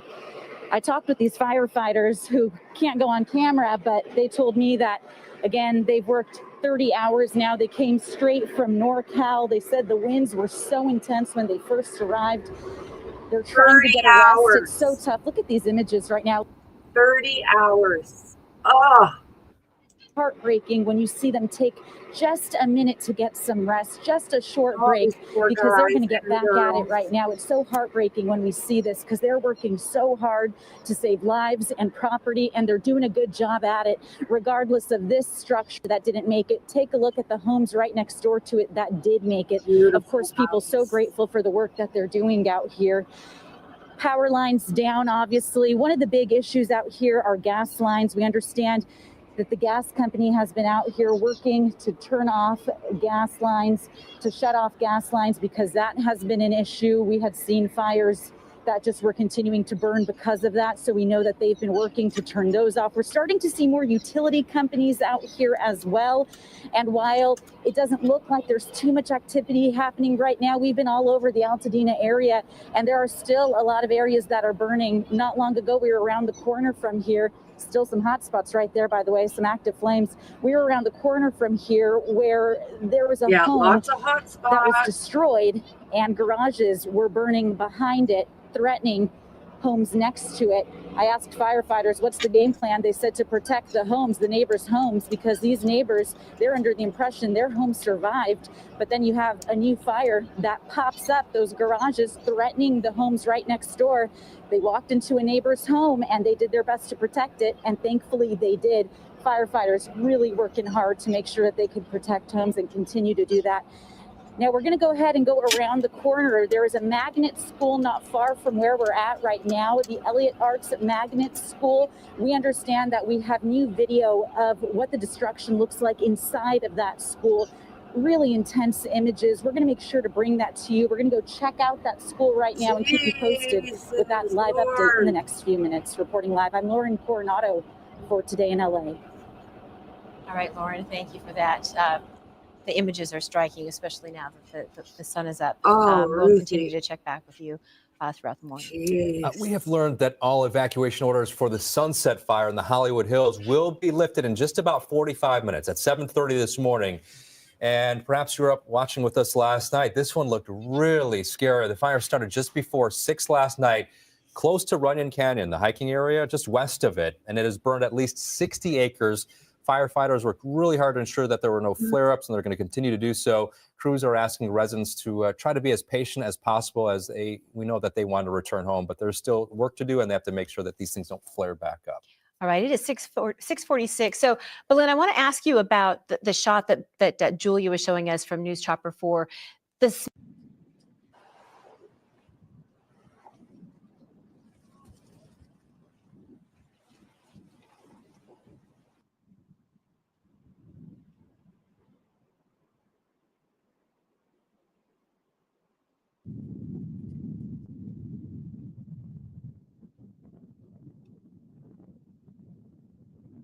Especially the smoke from the Palisades fire out towards the sea, almost in a horizontal way because of how strong they are. The winds this morning are calmer. The smoke is stagnant. So as folks wake up, getting their day started, life goes on. Unfortunately, you know, it's like we're dealing with what's happening around us, but folks got to get to work. You're going to smell the smoke even more. You're going to notice it even more because of the very stagnant winds. That's one of the things that we're going to be dealing with. And look at the view right now over downtown LA. I did tell you earlier that as the sun was going to come up, that we were going to get this really hazy view of our skyline. And unfortunately, this is not the LA. I know this is our reality today. This is what I'm tracking. We have a lull in the winds this morning. You're going to notice the smoke. It's affecting all of us. And we're going to get another round of strong winds later today and into Friday. This is going to keep that fire danger very present, elevated, and also the potential for more wind damage. And as we've been mentioning, that hazardous air quality. So let's get into this. This is where we are right now, very light conditions compared to 24 hours ago. What I am noticing now is that the winds are starting to pick up over in the Inland Empire in San Bernardino. Earlier today, I wasn't seeing any winds there. Now they're starting to pick up. And they're only going to ramp up as the morning goes on. I'll take you out to where the fires are currently burning, and you get that aerial view from Julia of where the fire is. Here is a bigger scope of where that fire has burned, more than 17,000 acres, where it originated here. And then gradually it just started to grow and expand. And right now, the western side of that fire perimeter has bumped up with the burn scar of the Franklin fire. If you guys remember, at the end of last year was when we got that fire. It was huge. And the conditions during that fire were similar to the conditions this time around, where you have these very extreme winds, this dry vegetation, and this very dry air. Now, right now, the conditions around here are much better, although on those mountaintops, we have some strong gusts up to 35 miles per hour and sustained winds at 27 miles per hour. Believe it or not, that's actually lighter than yesterday when those gusts were to 80 miles per hour. That's still really strong, though. Over in the Eaton fire area, calm winds, humidity low, teens and 20s. But again, when you look at that fire perimeter and how this started in the mountains, and because of the forces of people are bringing their pets, and they are scared. They are concerned about the smoke. So far, the evacuation centers on the north side of the county are well stocked with food. I think people want to make sure, particularly for elderly and the young people, that they're managing the air that they're breathing. Sandy, so if they're going are you at the but crime stay den, indoors if they can, and to or are protect you the at folks the who are the think most tank? vulnerable in our community. And I don't know if you're near a TV screen or seen this on the stream, but when you see these images and what you've seen in person today, just what goes through your mind on a human level? My heart breaks. My heart breaks. My wife grew up in Santa Rosa, and they had the Tubbs fire where they lost. Do you mind jumping over to the other place, and I'll see if I can give you your wrench? We're going through our own version of that last night and today, and it is just. There was a story that the fire chief told of telling one of his best friends that his home had burned to the ground with just the chimney remaining, and it just breaks your heart. And we just have to work as hard as we can to help these folks get back on their feet for the long recovery ahead. That's right, and you hope that can become a bipartisan thing that both parties can agree on, because that's the last thing you want is when people who are struggling right now get caught up in any kind of politics. That's right. Yes, that's right. Yes, and meantime, a lot of people are quality, but also considering traveling, having to commute from certain areas, that could be a problem. So they had to consider that in order to close, but they also considered parents in hardship, during this time, especially families that may not be directly impacted by this fire, but indirectly will be impacted now with childcare because they still have to go to work. They still have, I just wanted to make sure that it worked, but yay, yay, yay. You're all wrenched up. In that sense. I do have some good news. We're going to take a look at some numbers here. But the fact and the indication that Stu and Sky Fox is up is good, because that means restrictions that have kept Sky Fox down have eased up. Also meaning that the winds have eased up. I like this. This is a huge improvement from what we have been talking about the last several days. Look at this, really calm winds and a lot. Oh, Lordy, look at this.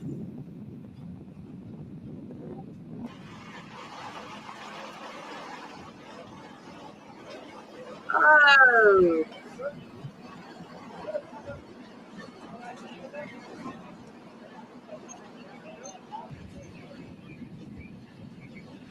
Oh.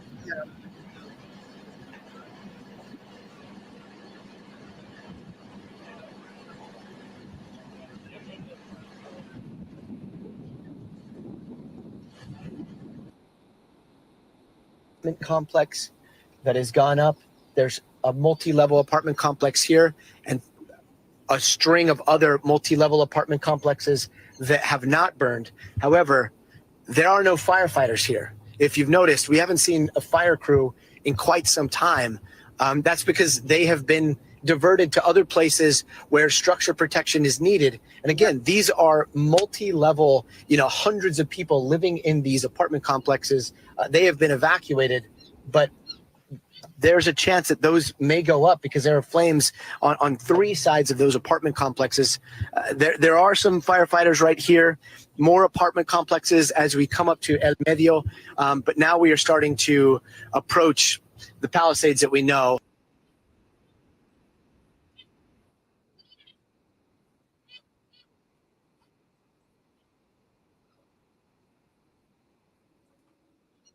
of a beautiful church that used to be up on the hill there, and you see those concrete pillars and those beams skyward, but that's about all you see. And then as we come down here, we're headed towards Temescal Gateway Park, the mountain recreation center. You can see where the fire ripped through. Over here at the school, you've got active fire burning. You've got firefighters down below. They're trying to do structural protection, but it looks like that fire is still. Let me just pull over here. You can see that fire over there. It is in the building proper. It looks like it's already burned the gymnasium. And to be honest, I see 2 tankers, maybe 3 tankers down there, 3 engines. It's just resources are strapped so thin around here. This is Temescal Canyon. And now we're heading up again to show you the devastation that is difficult to take in. You've got these apartment complexes that have burned. This is a Gelson's up here. If you live in the Palisades, you know this Gelson's. If I'm not mistaken, that side of Gelson's is undamaged, but it looks like it's a total loss. That is just a shell of a building. The fire has ripped through there, and this is the Palisades. This is the Shell station, been ravaged. This is the Department of Water and Power, probably the only solid building standing, and you've got the fire department protecting it. In this area, Pacific Palisades Medical Dental Center still looks like it's standing. These businesses right here are all lost. The mall right here, the mall across the street, catty corner there, St. Laurent, that's still standing, but over here to the right, Casa Nostra is completely gone. And then we are seeing flames behind the mall here, and it's unclear what's going to happen because, again, we don't see any structure protection happening here. Firefighters are elsewhere. There are concerns that there is no water, and yet we see a lot of water in the street. We're not sure if it's a busted line, but there have been concerns about water throughout this entire area. And then this is the stretch of the mall. Oh, I think they're going to have some problems. A lot of these houses, they were celebrities and the like. I don't know. And it sounds like insurance could be a little bit of a biatch. So I don't know. I just hope that everybody stays safe. So rolling. It does not look like there is too much hope for those houses up there. This is Fire Station 69. Fire Station 69 is still standing, but look over to your right. Lordy. This is an entire neighborhood near Drummond Street that is completely gone. Got the words right out of my mouth. And it's the same over to the left. The only thing standing in many of these homes are chimneys. Yeah, the chimneys. But this is the bricks. So many people's homes. And look at that. There's that have now disappeared into rubble overnight. I mean, this is an inferno that is going to go down in history as one of the most destructive in Los Angeles, in California. Maybe even we've heard in the country. It's approximate numbers of structures lost. And I can tell you those are preliminary numbers. Those numbers are going to climb. So again, this is Sunset, Hartselle. And then I hear 5 consistently. We're headed up. And unfortunately, the destruction just continues. It is hard to fathom how much has been lost here. How many memories, how many belongings. It's photos and ID and my pets. It leaves you speechless. And here we're going to show you that there's something going on with the water. This is outside of Huntington Palace. And again, that was 10 o'clock in the morning, 10 o'clock, a drive that so many people have taken. Yep. We will never forget. And yet right now, what you're seeing on the side of your screen there that is something that we hate to report and we are scared to report. That is a new fire that is burning in the Hollywood Hills. This one is just off of Runyon Canyon, that popular hiking spot here in Los Angeles. LA Fire says that they have been bringing in crews as far away as Mexico, Utah, Arizona. Those fire crews are trying to attack that fire while, as we all know, fire crews have been stretched thin. There are hundreds of firefighters that are out there in Altadena that have been working nonstop here in the Pacific Palisades. Hundreds more that are still doing structure protection as we speak. And right there, the numbers are a little bit squishy at this point, but they're thinking about 10 acres. We have seen some water drops, which is so fortunate. That means that the winds have died down enough for air attack to come in and to make those water drops. But there are so many homes that are below that fire that's burning right now, down into Hollywood, down into West Hollywood. And then the thing about fires is fires move up topography. The fire superheats all the vegetation that's above. And we were, it's a place that we hike pretty frequently. That area is a tinderbox. And so that vegetation is going to be superheated. The fire will work its way up. Firefighters hopefully will be building lines. But above that is Mulholland Drive. And then on the other side of that is Studio City, where so many of people, including us, call home. They're calling this the Sunset Fire. This is the Sunset Fire burning near Runyon, not to be confused with the Palisades Fire off of Sunset that we have been showing you all day long. Again, this is just a reminder that here in Los Angeles, a wildfire can happen at any moment. To have your bags packed, to be listening for evacuation orders, especially when the wind starts blowing. We're heading into another night of uncertainty, of unknown, and of high winds. And so for all of us here, we're hoping that everybody stays safe tonight and is on guard.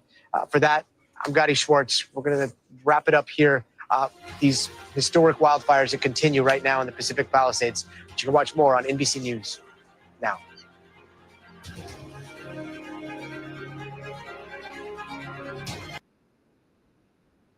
You couldn't see it because it has been destroyed. Let's walk up the street. We don't know if this is part of the restaurant. I've been here, I've eaten here, I don't remember. But this is destroyed, and I want to show you what once was Bank of America. This is just all mangled metal now. There may have been another business here, unclear.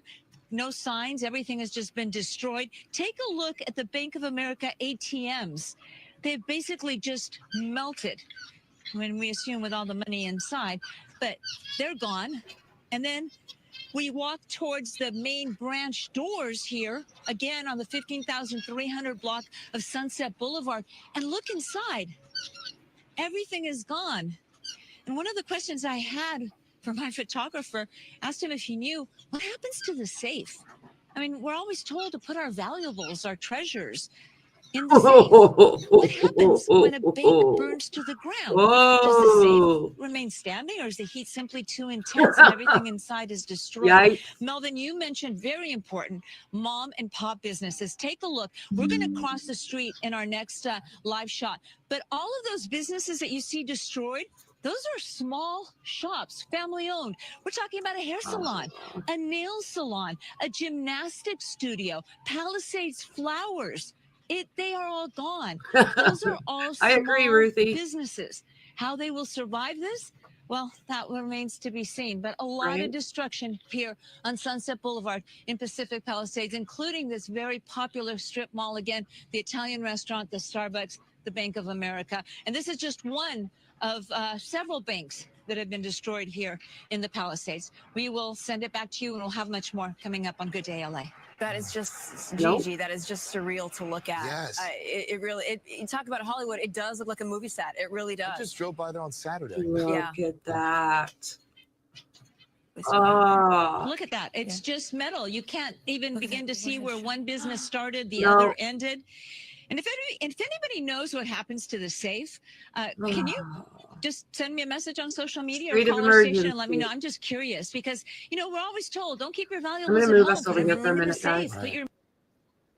School districts closed right now, so we have a full list of closures on our website. You can find that at nbcla.com.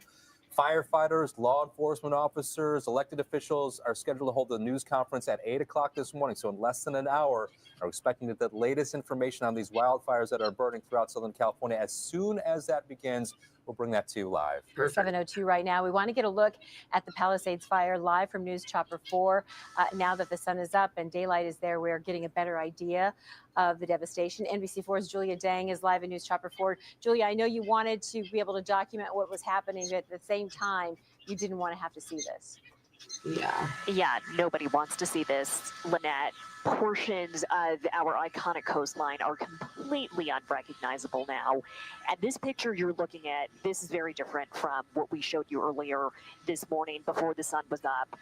We need to clarify, the fire didn't die down. This is not the same part of the fire that we flew over before. Earlier we were showing you the eastern flank, a lot of flames there creeping toward the 405. It was about 2 miles west of the freeway. We have now repositioned. We are now north of the fire, shooting toward the southwest, and we moved because we wanted to show you a little bit more of the coastline. It was impossible where we were hovering earlier because the smoke was just too dense. It was not blowing out of the way. We did not have those pockets of clear or clearer sky where we could punch in with the camera and show you a little more detail. So we did reposition, and you can just make out the coastline here. We have heard reports of homes along Pacific Coast Highway that burned and crumbled into the water. Hearing that, you brace yourself for what you're going to see when the sun comes up and you're able to fly over it. Unfortunately, right now, we cannot fly through this smoke, so we can't get any closer. But with the camera here in News Chopper 4, we can go in a little bit tighter, and you can just make out the silhouette of what is left along Pacific Coast Highway. It is utter decimation along both sides of PCH. And we do have, like I mentioned earlier, a list of iconic locations. We're going to take a look at this, guys. I think this is what was being explained to us. Observers, Madam Mayor, have you nothing to say today? Have you absolutely nothing to say to the citizens today? Elon Musk says that you're utterly incompetent. Are you considering your position? Oh. Madam Mayor, have you absolutely nothing to say to the citizens today who are dealing with this disaster? Not so much. Wow. No apology for them? Do you think you should have been visiting Ghana while this was unfolding back home?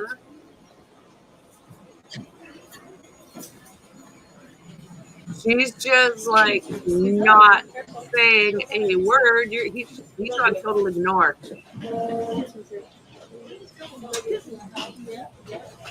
Get me the hell out of here, you guys. Just get me the hell out of here.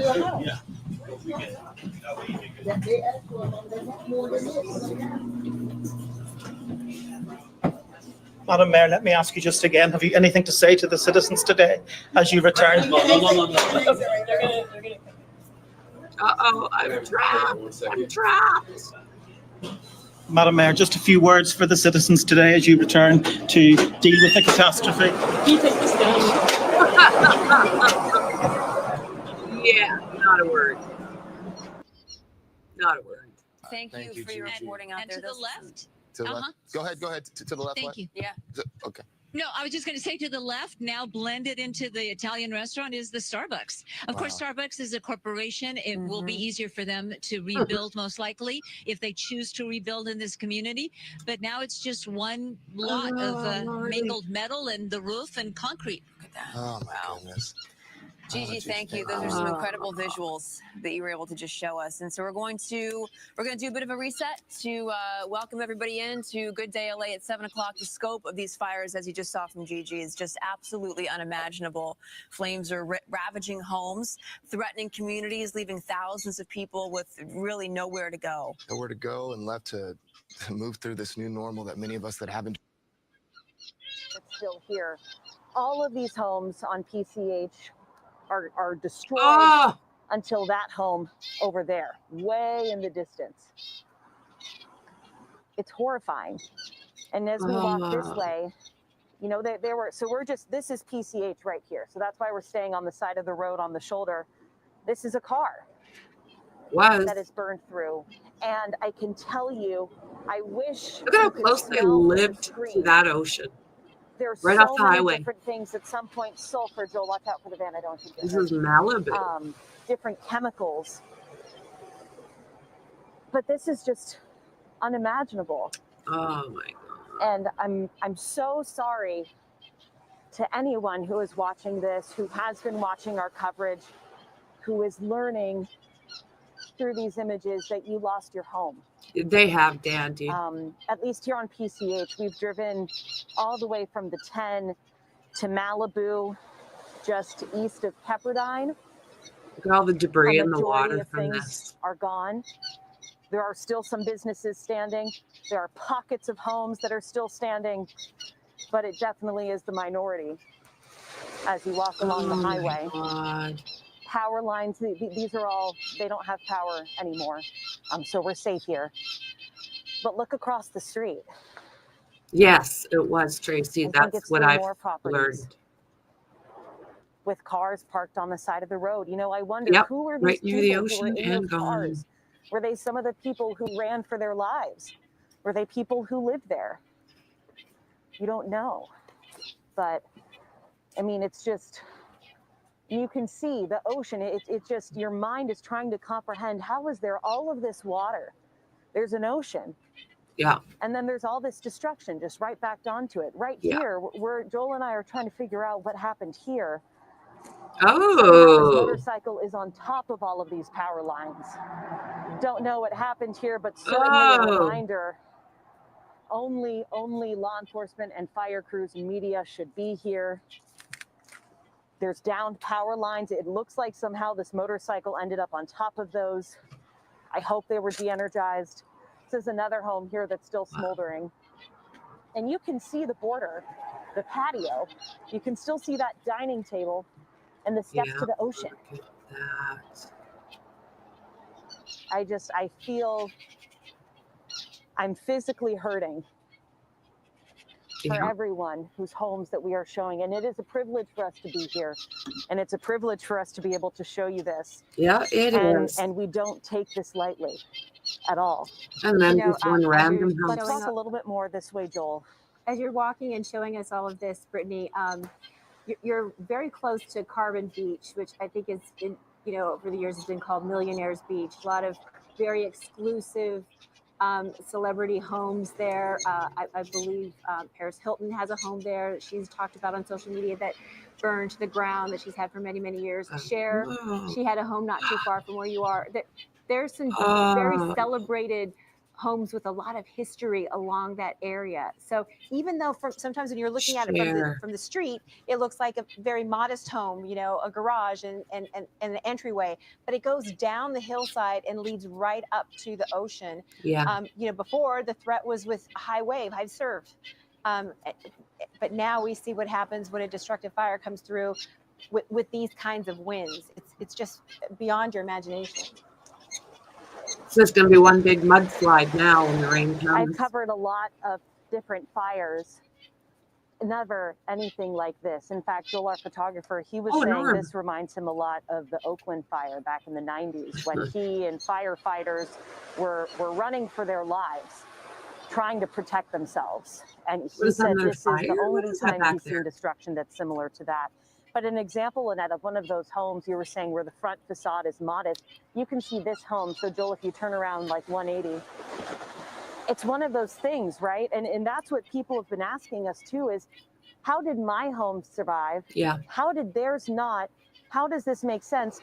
It All doesn't, of these homes but that's burned, how it works. But then there's a few homes here that are still standing. Yeah. That go right up to the ocean. And certainly they're gray because of all the smoke. But it just doesn't, it doesn't make sense. Nope. And, we're in our first night of coverage, our first morning of coverage, it was the Palisades. And then it quickly spread to Malibu. We were talking with an LA fire captain, and he said that the flames went all the way to the burn scar from the fire that happened near Pepperdine last month that we were covering. So he said the only thing that stopped it was that burn scar. That's really scary. Wow. Wow. So, Brittany, thank you for that. Brittany, along the coast there. NBC4's John Caddies-Kliamak continues our coverage of the Palisades fire. John's a little bit more up in the hills. He's in Pacific Palisades on Lockman Lane, where you get sweeping views of the ocean. And, John, we understand that you have a homeowner you're going to talk with. Yeah, I wanted you to introduce you to Mark here, who throughout the morning has kind of been going up and down the street with this shovel because the fire department kind of told you how to avoid other fires from starting using the shovel. Yeah, it's true. And originally, I've been posted up 2 houses over here with my girlfriend's family, and her dad has a whole setup with a pool pump, and we've been spraying things down. He saved about 5 houses in the neighborhood. So I've been on watch, going around any embers that are landing. I've been knocking them down with the shovel. Also been like filling dirt onto piles of embers to help kind of sedate them. So that's what I've been up to all night. And then watching this house, as this house behind you here in Lockman Lane where we are, we were watching this, how it was just blowing up in flames, and now it's really just smoldering now. Yeah. They're saying they can't haul the salt water. I don't understand, but that's what they say. This is the biggest one and the closest one. Wow, that must have been part of the roof falling there. Yeah. But and some more in the back. Yep. This was really dramatic to see go up in flames, and it was really tragic to see such a nice house go up. But this neighborhood, as we drive up, we're seeing house after house after house. And yet there are some that are still standing. And you say you credit the fire department for that and the way they were handling all of this as the wind was blowing. Yeah. So I was working with the fire department last night, and they were doing an amazing job of working with the limited resources they have. They used up all the city water, and they're using their own pumps to pump out of the pools. So there's a pool on the bottom side and the top side here, and they saved both houses from the fire. On either side of this house. Yeah, on either side of this house. So they saved both those fires, and that prevented potentially a bigger spread. So they're being really smart with what they got.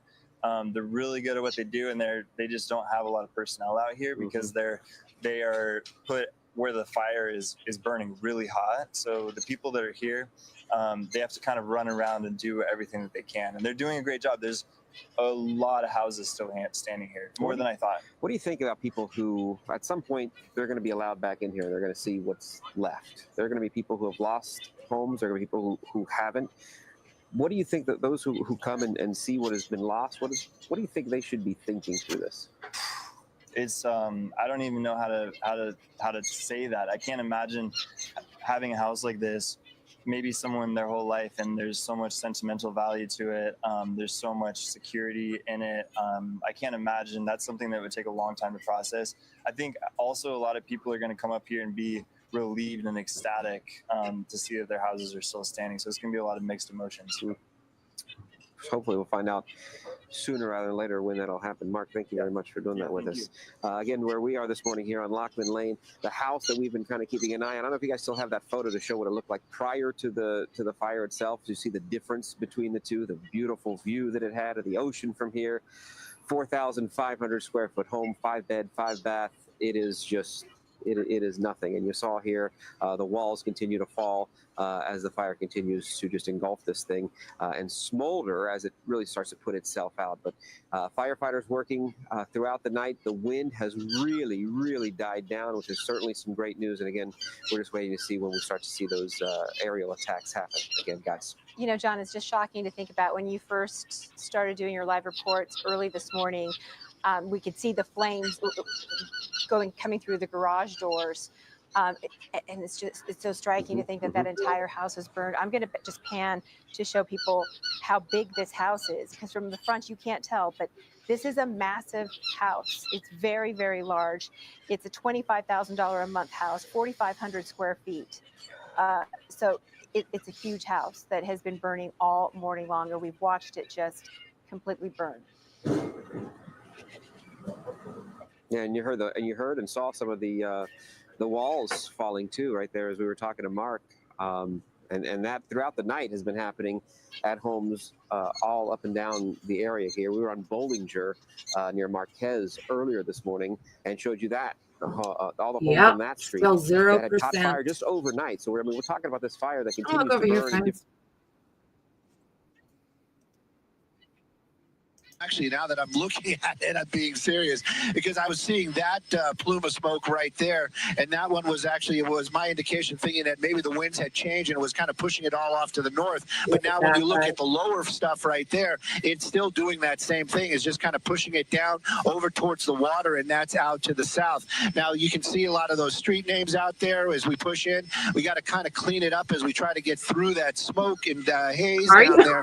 But there are so many neighborhoods. It's, you know, it's one of those ones where all I have to do is kind of push in. I don't even have to look at a street name, and pretty much wherever that camera ends up, it's going to show you that same type of devastation. When they say 1,000 structures destroyed, at first I was thinking that might be a little high, but now if you see like these entire neighborhoods down here, that really, that number seems very realistic, and I might venture to say might even climb. Again, this is going to be out in the Palisades area, and this is just some of the destruction. We're going to try to get a better shot, maybe climb up over the smoke and look straight down. But right now, there's still so much of that smoke and ash in the air from that fire. It's going to be very difficult to see a lot of those homes. But again, just more confirmation of what was going on down there when that fire was burning. And amazing that in this fire, only injuries as people are trying to make their way out of that area, especially.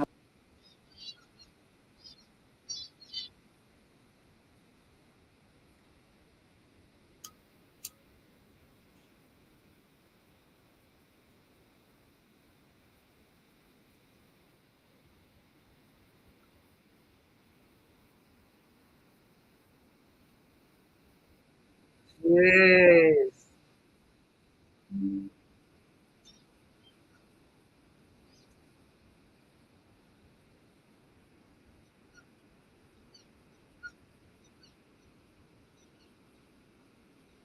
Oh my God. Also kind of shows you that that fire is still very, very active, putting up a lot of smoke, and it's just kind of, it's consuming all the way from the Altadena area. That's probably some of North Hollywood.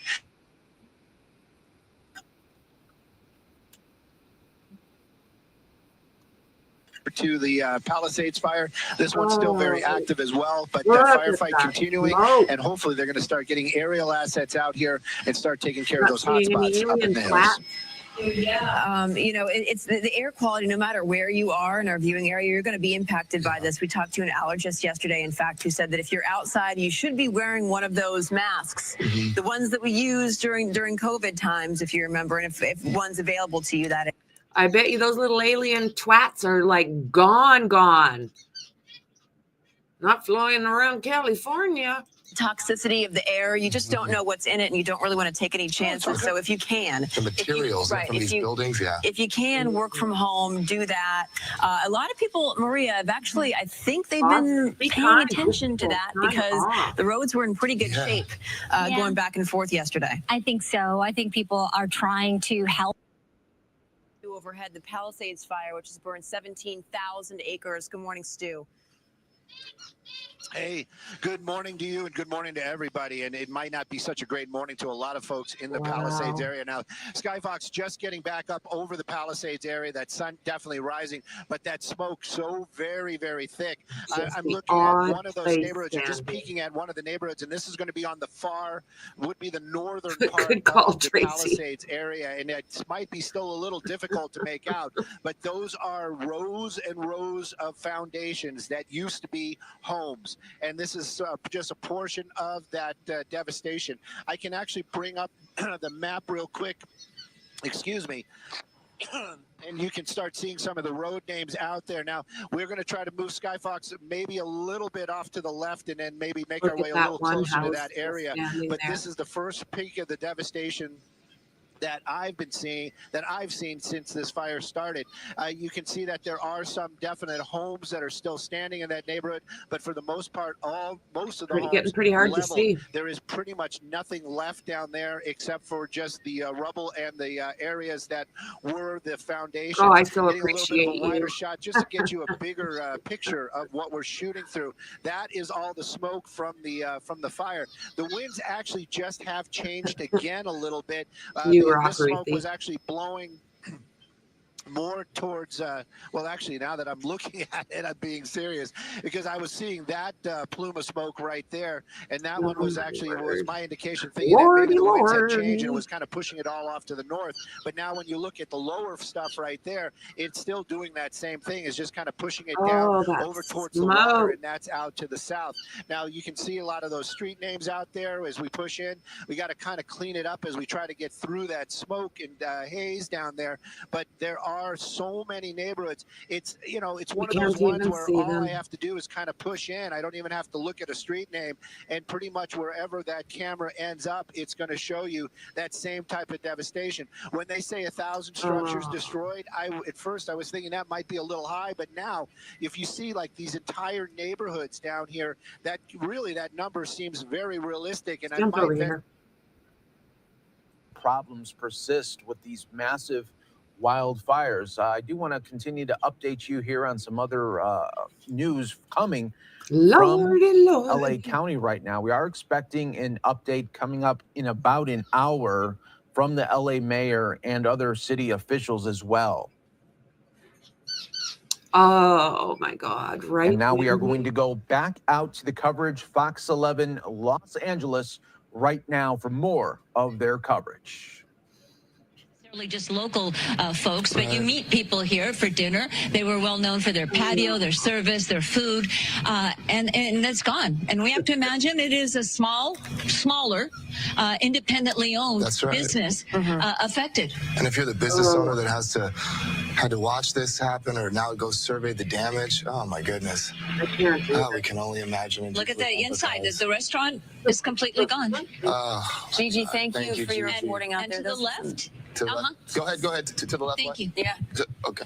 No, I was just going to say to the left, now blended into the Italian restaurant, is the Starbucks. Of course, Starbucks is a corporation. It will be easier for them to rebuild, most likely, if they choose to rebuild in this community. But now it's just one lot of mingled metal and the roof and concrete. Look at that. Oh, my goodness. Gigi, thank you. Those are some incredible visuals that you were able to just show us. And so we're going to do a bit of a reset to welcome everybody in to Good Day LA. And hopefully they're going to start getting aerial assets out here and start taking care of those hot spots up in the hills. You know, it's the air quality, no matter where you are in our viewing area, you're going to be impacted by this. We talked to an allergist yesterday, in fact, who said that if you're outside, you should be wearing one of those masks. Yeah. The ones that we used during COVID times, if you remember, and if one's available to you, that is, because you don't know what's burning in these fires. Mario was showing us an auto body shop that went up in flames. Right, yeah, the toxicity of the air, you just don't know what's in it, and you don't really want to take any chances. So if you can. The materials from these buildings, if you can work from home, do that. A lot of people, Maria, have actually, unless you don't have a home, paying attention to that, and you don't have electricity, the roads were in pretty good and shape. you don't have going back and forth water. yesterday. I think so. I think people are trying to help any way they can. That's right. Part of that is staying off the road so that if. All right, thank you, Samana. Thank you. All right, everybody, we're going to take a short break. You are looking live at aerial footage of the extraordinary devastation of the Palisades fire. I think more and more is going to.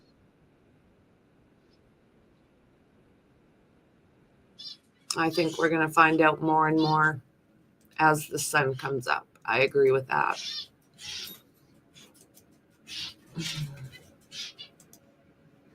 Canyon above Altadena. 5 people have died. This fire has exploded to over 10,000 acres. Some 100 structures are destroyed. More than 32,000 people are under evacuation orders, including parts of Pasadena and Altadena. The Eaton fire is 0% contained as well. There is a bit of good news. You could say the winds that drove the flames are easing at this hour, but of course that can change. The Hearst fire in Sylmar has now burned 855 acres. This fire started near the 5 and 210 freeways this morning. Look at that. We got 10% contained. People have been ordered to leave their homes. Evacuation zones do extend to Santa Clarita and the Newhall Pass. The Hearst fire is now at 10% contained. The Sunset fire has burned 60 acres in the Hollywood Hills. There is 0% containment here. Flames are pushing toward Hollywood Boulevard. Most evacuations, though, have been lifted. Evacuations in areas north of Franklin Avenue will be lifted shortly, coming up at about 7:30 this morning. There is an evacuation center which is opened at Pan Pacific Recreation Center. So this is something, if it's near you, you can take advantage of that. Speaking of, Melvin and Jen, that Studio City fire, right? So the massive fire erupted there. Flames engulfed a 4-story home on Sunswept Drive. We were watching this live yesterday as it was happening, and it was just really tough to see. Those flames then spread to nearby brush and buildings, and more than 50 firefighters quickly were able to thankfully get this fire under control. There was some damage, though, to surrounding structures. No injuries were reported there. So, yes, many people just on edge, people who live in Studio City who were near the fire, didn't know if they were next or if they would have to be evacuated. I know some people in there telling me, you know, I don't even know if I can sleep tonight. I don't feel comfortable. Exactly. Out of their home. Took a second and went back out again. He went to grab some things, and I said, our house is on fire. And so you came in and said, the house is on fire, the house is on fire. Literally grabbed our phones, a computer, and our dogs, and ran out. I feel so badly for the couple there. Yeah. Some other homes nearby were also damaged, but thankfully no one was hurt. Well, LA Mayor Karen Bass is facing criticism for being in Ghana when the Palisades fire broke out. She was there as part of a delegation sent by President Biden for the inauguration of its new president. Reporters then peppered her with questions as she returned to Los Angeles. Oh, you guys, listen. Do you regret cutting the fire department budget by millions of dollars, Madam Mayor? She doesn't answer the question. Have you absolutely nothing to say to the citizens today? No. Elon Musk says that you're utterly incompetent. Are you considering your position? Just doesn't say one word. Madam Mayor, have you absolutely nothing to say to the citizens today who are dealing with this disaster? This is poor. This is really poor that she doesn't at least respond. No apology for them? Nothing. Do you think you should have been visiting Ghana while this was unfolding back home? Not very professional. During a news conference yesterday afternoon, Mayor Bass said that she took the fastest route back to LA. She also said that she was able to be on the phone the entire time during her flight. It is 7:30 right now. You're watching Today in LA. We've been covering Southern California's wildfire emergency live on the air nonstop since Tuesday morning. So it's about 45 hours now. Thank you for joining us. I'm Major Rambulo. And we will continue to cover this, bring you the very latest images and information as we continue to get through this wildfire emergency. I'm Lynette Romero. Let's get you up to date exactly what's happening right now. These are the latest numbers that we have. These numbers will change today. There is no doubt about it, but this is the latest information. True enough, Palisades fire, so much larger than it was 24 hours ago. We are expecting those updated numbers, but what we know right now, it is more than 17,000 acres. That's about 26 square miles. The landscape of the seaside community, it has changed drastically. We've been showing you that all morning long. A lot of the homes and the businesses have burned. More than 1,000 structures are gone. The other big fire is the Eaton fire. It started in Altadena. It has burned more than 10,000 acres and destroyed hundreds of homes and businesses. Tragically, 5 people have died. And we, of course, are working to try to get more information about those victims. Evacuation orders are still in effect for both of these areas because it is still a very dangerous situation And we have learned that the fire conditions, we're expecting those to last even longer than first anticipated. So we'll have much more on your forecast in just a moment. We also want to tell you that many schools are closed today, including every school in LA Unified, as well as multiple other entire school districts. The LAUSD superintendent made the announcement last night saying he felt that was in the best interest for the safety of all the students and staff who work at these schools. Again, we have a list on our website, nbcla.com, of some of these school closures. We're also going to get an update on all the fires burning in our area very soon, and it's scheduled to start in less than a half hour, this news conference here. So we're expecting, once again, firefighters, law enforcement officers, and elected officials to hold this news conference to give us the very latest information on these fires that are burning and how it's impacting people. As soon as this gets started, we'll bring it to you live. Nice. All right. And from our NBC sister station in Chicago, we have Lexi Suter, who has been covering this for us. So you came in to support us as part of our team. We really appreciate that. But you were saying that as you flew in from Chicago, you were a little bit nervous about what you were going to see because you knew how bad it was. And indeed, once you landed, it was as bad as you thought it could possibly be. We're going to jump over here, guys. Right here, a utility pole that was snapped in half during the fire as those flames were rushing through. That's what we've seen here around this neighborhood. A lot of power lines and trees that have come down and left burned here, some in the middle of the street right now. So this is a home, and then over this way, we have a few more businesses. So what you're looking at just behind these trees, this is actually a home decor store at 2141 North Lake Avenue. And then you have the Altadena Boys and Girls Academy, a preschool right next door, a chiropractic office, and also a restaurant a little farther down. This is all right across the street from Charles Elliott Arts Magnet Academy. We know that Pasadena Unified School District officials say 5 public schools were damaged by the fire. So that's also going to be an impact. And when you look at this damage, you just hope that people who were evacuating left safely. We know this is a deadly fire. 5 lives have been claimed. We're still working to get more information. Not too many details on those circumstances. But you'll notice just behind this damaged property, there are some on Crawford Street, just behind this street. So there are blocks here in this area that have been left leveled. The destruction is just amazing. The fire continues to burn. And I want to have Carlos also show you the sky, because as the sun comes up, we're not really seeing very many clouds, just a big swath of smoke. And some of the mountain ridge lines there are not even visible because of all this smoke that's still making its way through here in the Altadena area. That's the latest here, but it is just shocking to see the amount of damage and destruction here now that the sun is starting to come up. It is, and I also have to remark, I mean, it's not just these tree-lined streets and neighborhoods and homes. You're talking about industrial areas that were full of concrete, like you've been reporting on, catching on fire and burning to the ground.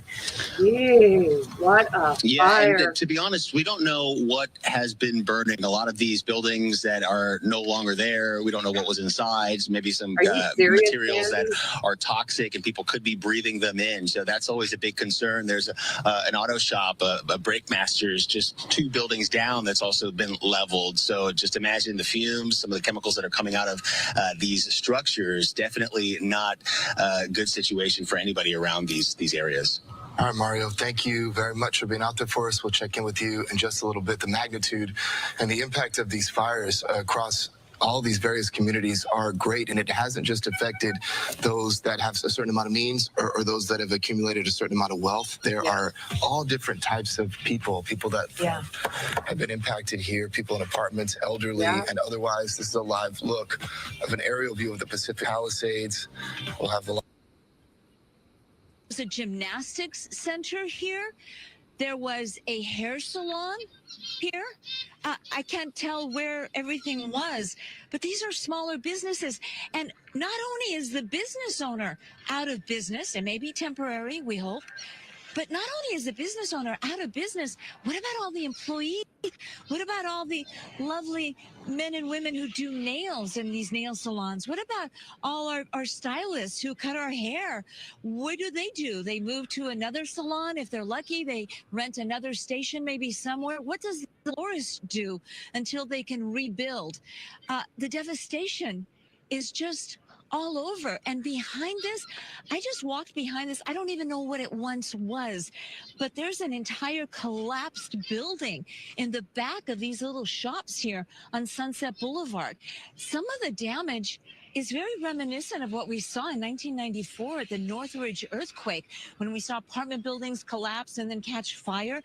There's certain areas that it looks like there was an earthquake and it just knocked these buildings down. They caught fire, and this is the aftermath. But no, this is all because of the Palisades fire. Look at that sign right there. Joy to all. I don't know if you can see that, Tony, right there at your feet. Yeah, juxtapositions, right, of the signs. You showed us the American flag that remained intact yesterday, and now it's the sign, Joy to All, in front of just this absolute destruction. It's just really something to see side by side. I think the other point, too, Gigi, that you raised about job loss, I think that's an extraordinary part of this, this story, are the amount of people that there's the people that have lost their homes, people that lost their businesses, but employees at many of these establishments that now do not have jobs. And likely don't have homes either. Yeah. That's right. Yeah, you know, the employees at Bank of America and Starbucks most likely will be relocated to another branch, another Starbucks. But the folks who do your nails here, the servers, the busboys, the dishwashers at Casa Nostra, the Italian restaurant, the folks who do your hair, the gymnastics, where kids had all those gymnastics programs here. What do they do until they can rebuild? And careful me. In the back there, you know, I was talking to you about that collapsed building. That is actually across the alley in the back.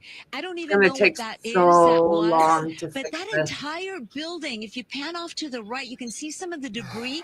That is all collapsed and destroyed. They look like some type of maybe offices. I'm going to go check that out a little better after. But just more destruction. And again, we're on Sunset Boulevard, the 15,300 block near Swarthmore. And these are the mom and pop businesses that have now been affected and have left so many people out of a job. Yeah. All right, Gigi, thank you very much. We'll check in with you in just a little bit. Oh, my goodness. All right, so in the meantime, city officials, they will be holding a press conference much like they did yesterday at 8 o'clock in the morning. That press conference is slated for 8 o'clock this morning as well. Yeah, Mayor Karen Bass will definitely stay until that happens. Questions about her actions leading up to and after the fire starting. Bob DeCastro is live for us in downtown LA. He won't answer questions like that, I don't think. Good morning. Yes, here at the Hall of Administration. Again, that press conference getting underway at 8 o'clock this morning. You have county and city officials standing shoulder to shoulder here to give an update on the crisis. And yes, LA Mayor Karen Bass will be here this morning. She was noticeably absent yesterday. She was even asked about that. A trip, she was returning from a trip to Ghana, a trip that she is still being criticized for. Many wondering why, with the National Weather Service had said that previously this was going to be a potentially destructive and life-threatening fire, a windstorm, why she would even take that trip to West Africa in the first place. Also receiving criticism this morning for cuts to the department, to the fire department. LA City Fire receiving $17 million she just doesn't cuts answer. last year, and many wondering if that had an impact at all in terms of the firefight and the challenges when it came to the staffing of fighting this fire. Well, Sky News caught up with LA Mayor Karen Bass when she was on that overseas trip on her return here to Los Angeles, and this is video that went viral. Do you owe citizens an apology for being absent while their homes were burning? Do you regret cutting the fire department budget by millions of dollars, Madam Mayor? Have you nothing to say today?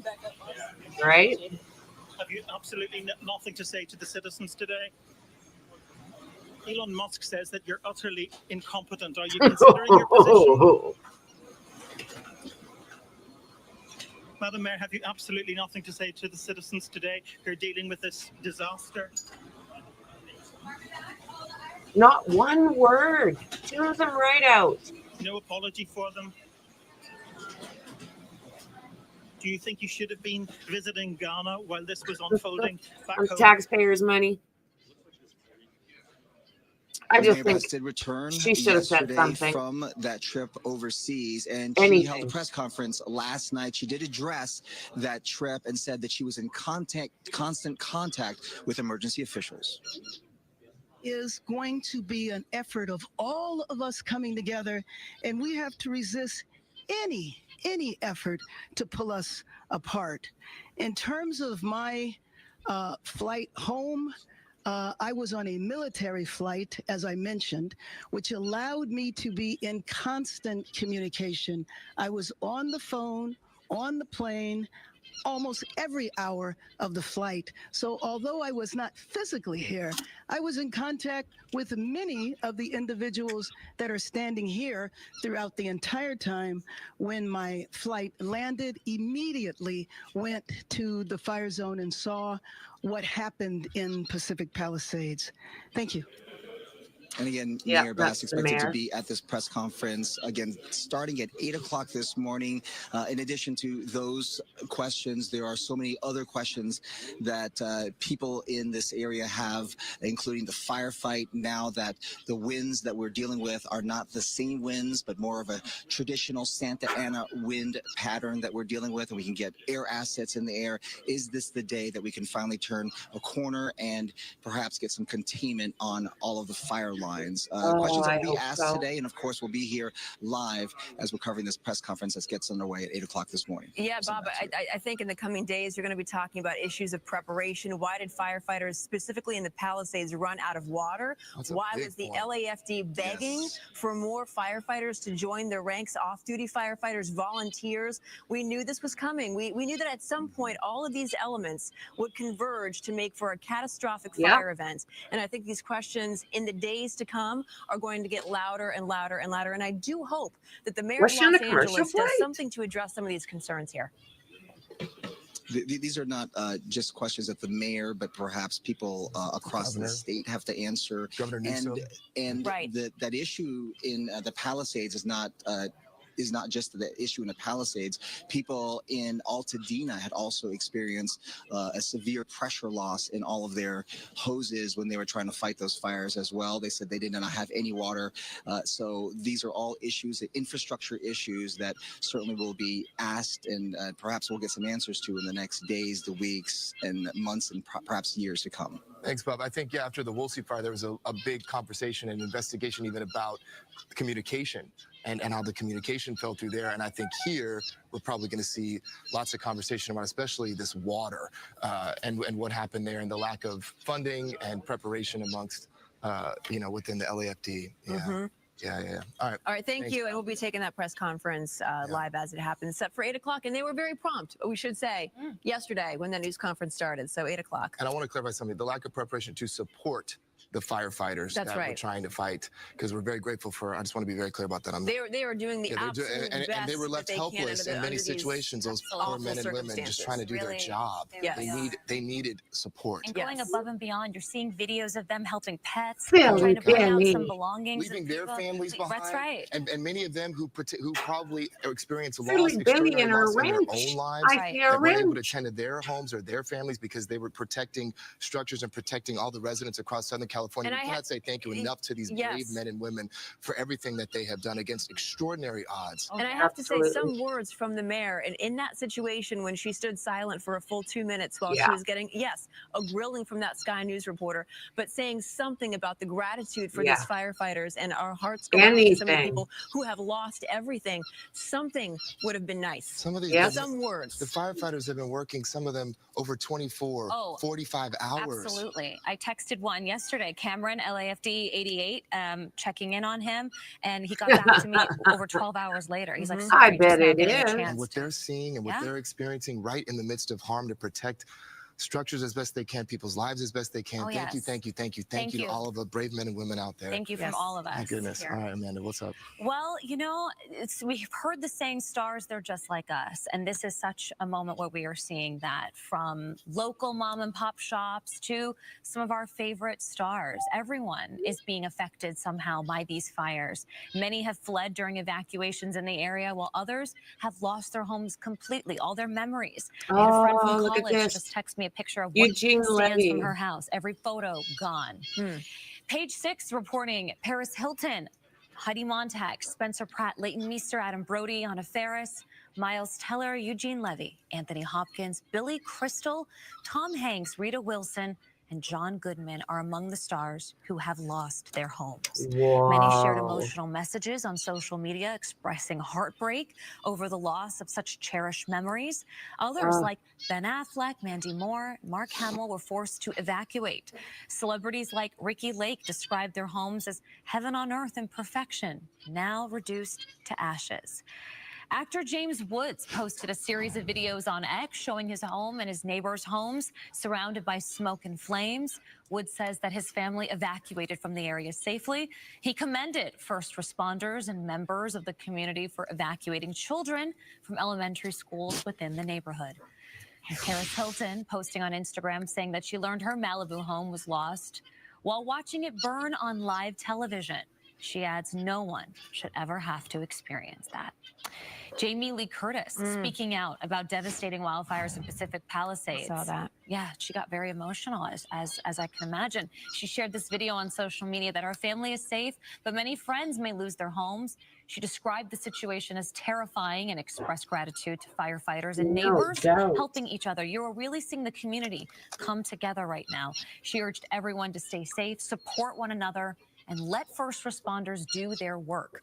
Curtis also encouraged people to pray, regardless of their beliefs, for those affected, because sometimes that's really all you can do.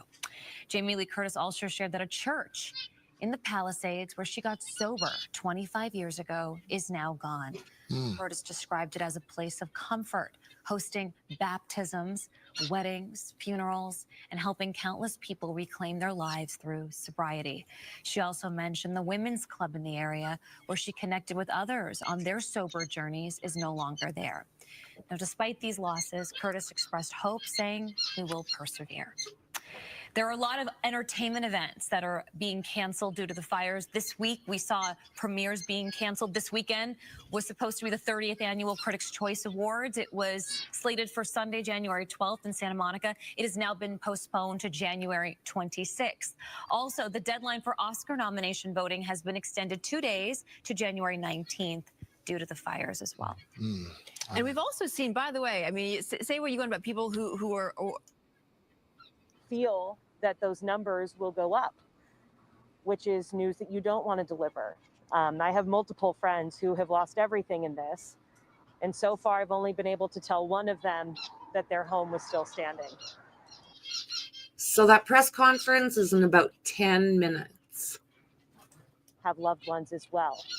So it's rough out here, but I know this community is strong, and we're going to somehow, this community here is going to somehow get through this and work together in this, because that's just what people do. We saw it in Malibu with the Franklin fire, and I know we're going to see that now here in the Palisades in this section of Malibu. Oh, absolutely. That Ocean fire. Parkway But now that the sun is up and you can see the scope of these homes, it just leaves you kind of speechless, you guys. Yeah, it really does. We so appreciate your reporting out there, Brittany Hope, in Pacific Palisades, right there in Malibu. NBC4's Lauren Coronado is covering the other major wildfire burning right now, the Eaton fire. And Lauren, we understand that you were checking out a school that was damaged. What did you find? Adrian Lynette, this is the Elliott Arts Magnet School just off Lake. It's a popular school. It's a 6th through 8th school.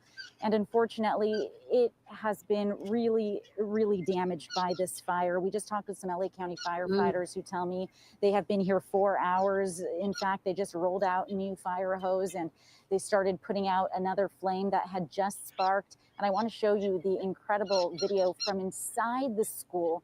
You're going to see charred chairs. It's just devastating to see a lot of these students, of course, waiting to see the status of their school.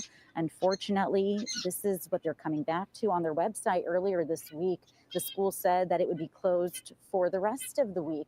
Obviously, it's going to be much longer when you're looking at the destruction, all of the damage left behind. Really tough to look at. This is a school that is known for nurturing its students with the arts, theater, And unfortunately, this is what's left behind.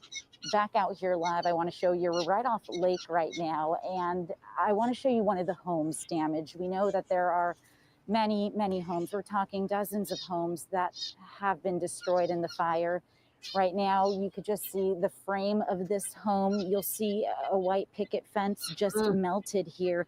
And I want to show you an image that we brought up from maps. And this is what the home once looked like.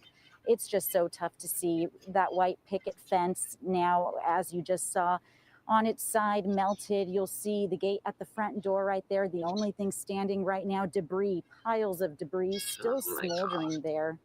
If we walk down this way to the right, you'll see another home that burned. It just didn't make it, burned to the ground. And just across the way are businesses too, right here on Lake Avenue, a popular breakfast spot that didn't make it, a laundromat that didn't make it, an auto shop with lots of cars out on the lot that didn't make it either. So there's a lot of destruction out here, and there are fire crews who've been working nonstop. I talked with a fire crew from NorCal. We've seen a lot of fire crews from NorCal, and they said they worked a 30-hour I think it was a different fire. We were able to catch up with them after they had napped for just a short moment, because you know they have to get back on the fire lines, and we know the firefight is not over. It's so tough because they still have a long I can't road remember ahead exactly of them. which fire it was, A lot but I of think it was people one of them up top. wondering if It their just homes started. made it. We've been trying to keep everybody posted, trying to send back video to show them if their home made it or not. Unfortunately, in a lot of cases like this one, it just didn't. And as you look around right now, as all of this smoke is just hanging over this community, it's so smoky out here. You can smell it, you can see it, and we know all of the neighboring communities are dealing with poor air quality as well. But so much destruction right in front of us right now. Of course, we're going to stay out here. What do you guys think? Is this mayor going to get a rough time when she finally gets to the podium? I'm pretty interested. Oh, and I wonder how she will react. I mean, I hope they're not too hard on her, because this is bad. This is really bad. But I don't know the circumstances, why she was there. Did she get there beforehand? Did she get out of there right away and go back? Like, I don't know a lot of the details. But we'll find out in about 6 minutes. We hope. But not only is the business owner out of business, what about all the employees? What about all the lovely men and women who do nails in these nail salons? What about all our stylists who cut our hair? What do? They move to another salon. If they're lucky, they rent another station maybe somewhere. What does the florist do until they can rebuild? The devastation is just all over. And behind this, I just walked behind this. I don't even know what it once was, but there's an entire collapsed building in the back of these little shops here on Sunset Boulevard. Some of the damage is very reminiscent of what we saw in 1994 at the Northridge earthquake, when we saw apartment buildings collapse and then catch fire. There's certain areas that it looks like there was an earthquake and it just knocked these buildings down. They caught fire, and this is the aftermath. But no, this is all because of the Palisades fire. Look at that sign right there. Joy to all. I don't know if you can see that, but Tony, right there at your feet. Yeah, juxtapositions, right, of the signs. You showed us the American flag that remained intact yesterday, and now it's the sign, Joy to all, in front of just this absolute destruction. It's just really something to see side by side. I think the other point too, Gigi, that you raised about job loss, I think that's an extraordinary part of this story, are the amount of people that, there's the people that have lost their homes, people that lost their businesses, but employees at many of these establishments that now do not have jobs. And likely don't have homes either. Yeah. Yeah, you know, the employees at Bank of America and Starbucks most likely will be relocated to another branch, another Starbucks. But the folks who do your nails here, the servers, the busboys, the dishwashers at Casa Nostra, the Italian restaurant, the folks who do your hair, the gymnastics, where kids had all those gymnastics programs here. What do they do until they can rebuild? And careful me. We're going to jump over here, guys. Its community. there's locations that are still allowing students to still get their meal service. And that being said, a lot of people impacted in ways that we all may not be thinking about. Brooke is joining us now with a list to offer some support. Good morning. Hey there, yes. So there are a lot of different aspects of help out there. I think many people, when you're impacted by these fires, sometimes you don't even know what type of help you need. That's right. You're just trying to think of the day-to-day. You don't even, you're just I would kind of in a imagine. panic. And so, hopefully this will help kind of jumpstart things, going on as so many people are dealing with just absolute devastation. Uber and Lyft right now, they're offering free rides to temporary shelters. You do need to use the promo code Wildfire25 for Uber and CA Fire Life 25. Both of those are just one word, by the way. That's the one for Lyft. And here's the thing. I want you to keep this in mind because there are limits, and I just don't want you to be in a panic and get surprised, okay? Uber's ride has to be $40 or less. And for Lyft, you can get 2 rides up to $25 each. And, I just don't want people to get in there, they need to get somewhere and it's a little farther away than they think. It's a $30 ride and they don't understand why they're charged $5. Right. And also you need to know, in case you get an error, Lyft is only going up to 500 riders. And also worth it to take a screenshot, by the way, of what you see on the screen. Yeah. Well, we'll have that for you throughout we'll put it up again. Sure, yes.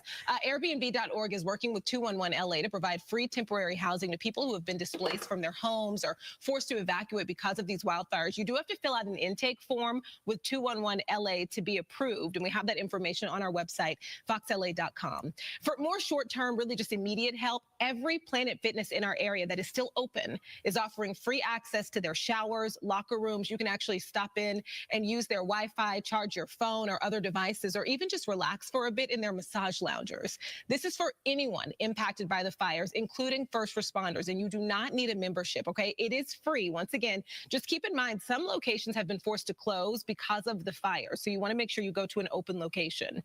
And also, there's this, well, much more throughout the morning here for you on Good Day LA. We'll let you know. We've got some of that information on foxla.com. And also, if you have been displaced from your homes, there's a website, Discover Los Angeles, has a list of 20 area hotels that are offering relief accommodations at varying rates. Thank you.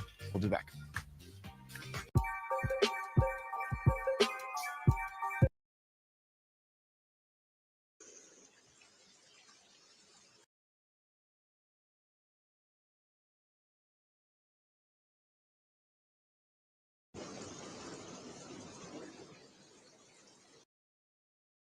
And it's random because you just don't know where these embers are going to be flying, and you don't know what the next thing will just be starting to go up in flames. And that has been just the hard part for so many of the firefighters that have been just doing grueling hours. They have to be just absolutely exhausted at this time, and we are really thinking about them. They're true heroes in this all. Remember, if you lost your home, or you lost belongings, you lost a business, but if you still have your family, that is the main thing going forward. Now, smoke. You can see it sitting here now. This is very similar to what we saw over in Altadena last night over the Eaton fire. This smoke is not moving the same way that it was yesterday. You'll recall yesterday afternoon during our first flight over the Palisades fire, I told you we were in a hover.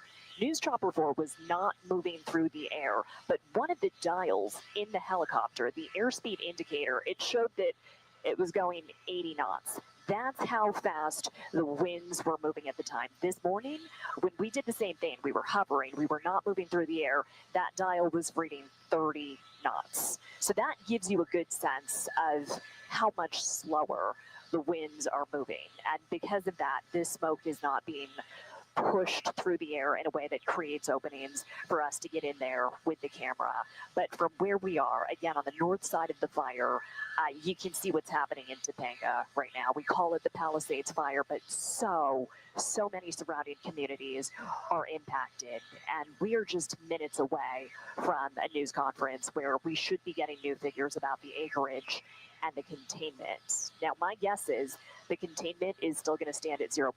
The acreage is going to be quite a bit higher than what was last reported, which was 17,200. And this is already the most destructive wildfire in LA history. Nobody in LA is untouched by what is happening right now. And I want to share a story with you. We just landed. We signed off for a little bit because we had to go back to Whiteman Airport to get fuel. And the fueler who served us over there, he pulled out his phone and he showed me a photo of his sister's house. His sister lives here in the Palisades. Her house completely burned down. She had to evacuate. She's got a 9-month-old baby. She just renovated her home and she doesn't know where she's going to go next. This touches everybody. Last night I was flying a news chopper 4 with a pilot over the Eaton fire and his family. Perhaps we'll get some answers to in the next days, the weeks, and months, and perhaps years to come. Thanks, Bob. I think, yeah, after the Woolsey fire, there was a big conversation and investigation even about the communication and how the communication fell through there. And I think here, we're probably going to see lots of conversation about especially this water and what happened there and the lack of funding and preparation amongst, within the LAFD. Yeah. Yeah. All right. Thank you. And we'll be taking that press conference live as it happens, set for 8 o'clock. And they were very prompt, we should say, yesterday when that news conference started. So 8 o'clock. And I want to clarify something. The lack of preparation to support the firefighters that we're trying to fight, because we're very grateful for. I just want to be very cleir about that. They are doing the absolute best and they were left that helpless in many situations. Those poor men and women just trying to do their job. They needed support. And going above and beyond, you're seeing videos of them helping pets, trying to bring out some belongings, leaving their families behind. That's right. And many of them who probably experienced loss, extraordinary loss in their own lives, that weren't able to tend to their homes or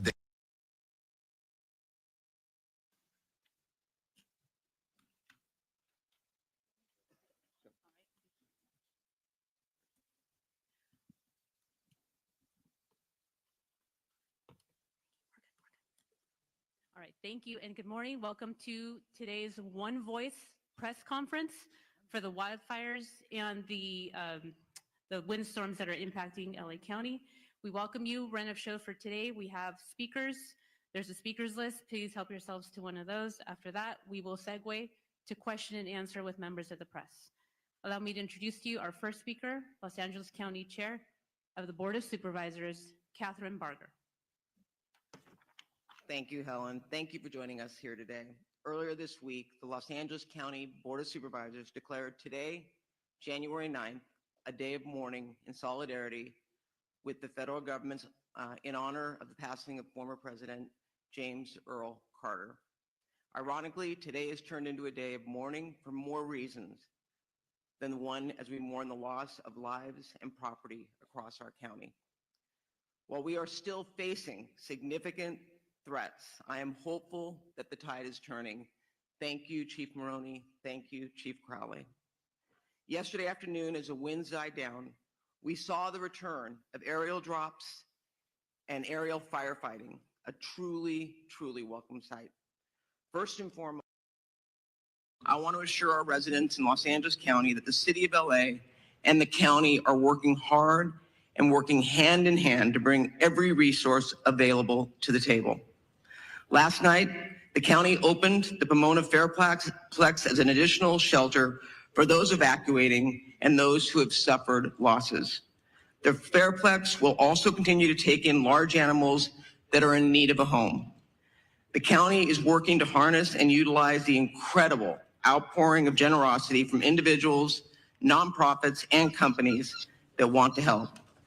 We have heard that many companies like Airbnb, Uber, and Lyft are offering free or subsidized services for those impacted by the fires in Los Angeles County. The county will be sharing all of these resources through our recovery.lacounty.gov website. In addition, the state has activated CAL FIRE Management Team 3 and assigned them to the Eaton Canyon incident. They will be joining Federal Management Team 5 in their ongoing efforts, we hope as early as tomorrow. CAL FIRE Team 3 will be tasked with overseeing victim search operations and damage inspections to facilitate debris removal operations and setting up disaster recovery assistance centers. This will allow Federal Management Team 5 to focus on firefighting operations and the active front.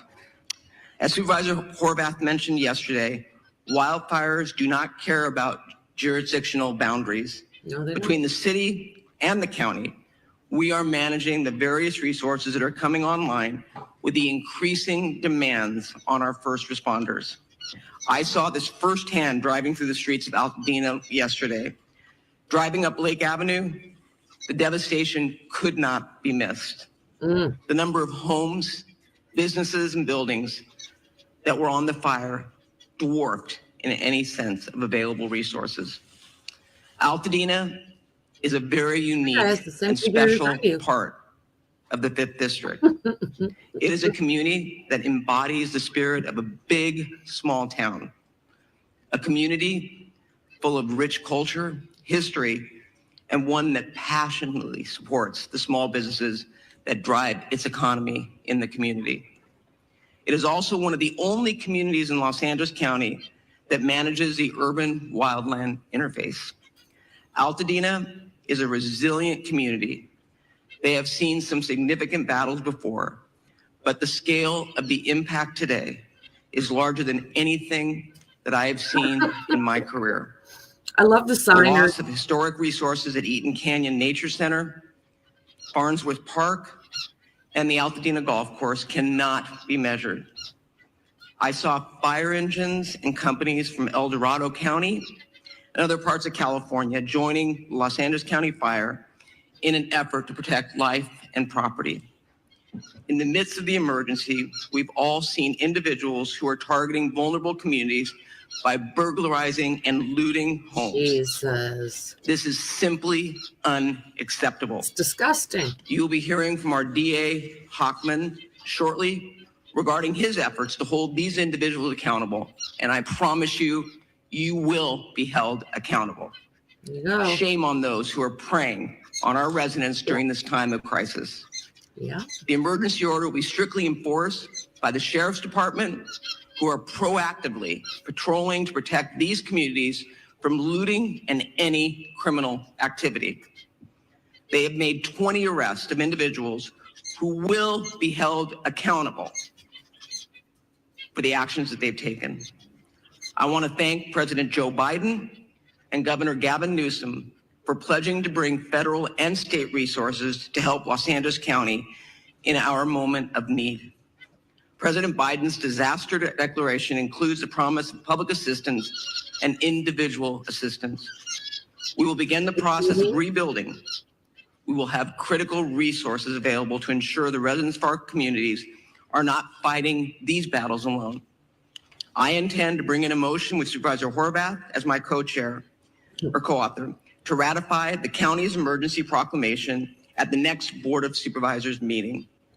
Make no mistake, this board and this county will continue to do everything in our power to ensure the safety of our residents as we look forward to the path of recovery.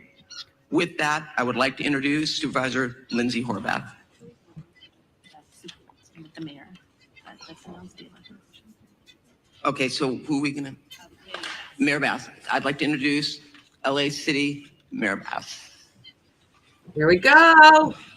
Thank you, Supervisor. One voice, that is the way we speak, and that is the way we stand here united. Los Angeles will stand united and stand strong. So first of all, my thoughts are with the thousands of Angelenos who are impacted by this emergency, as more Angelenos were forced to make the terrifying decision to evacuate. Our priorities, of course, are to keep Angelenos safe and to protect homes. The winds continue to be of a historic nature and a key factor of this firestorm. For much of Tuesday, the unprecedented winds prevented air operations to continue.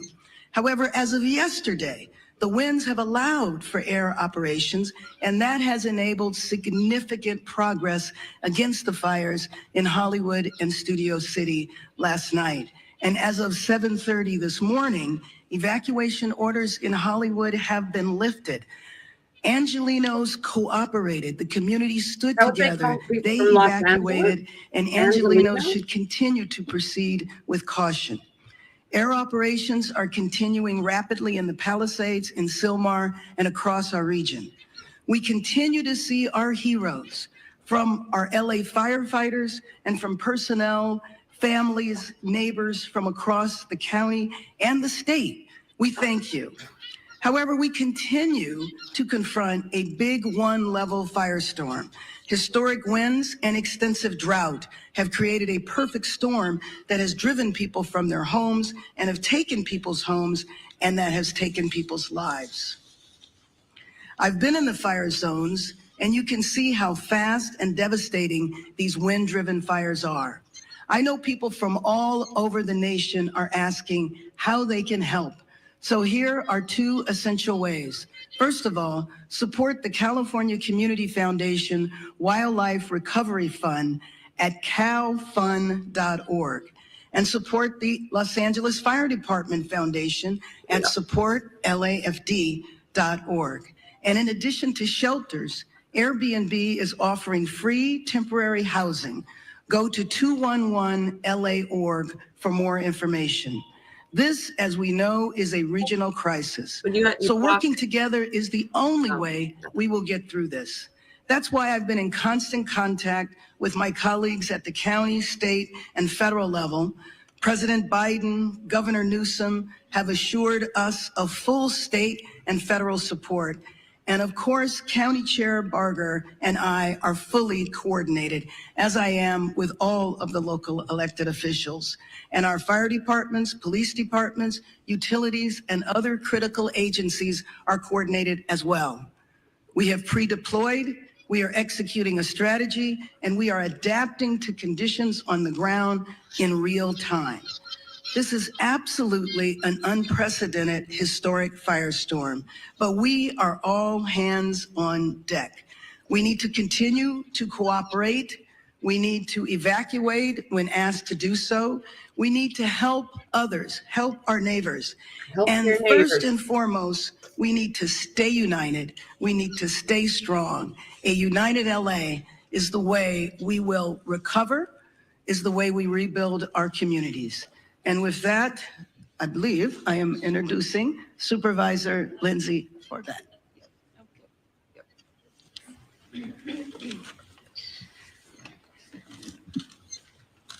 Good morning. The strength and resilience of Los Angeles County is more than anything we are seeing on the ground.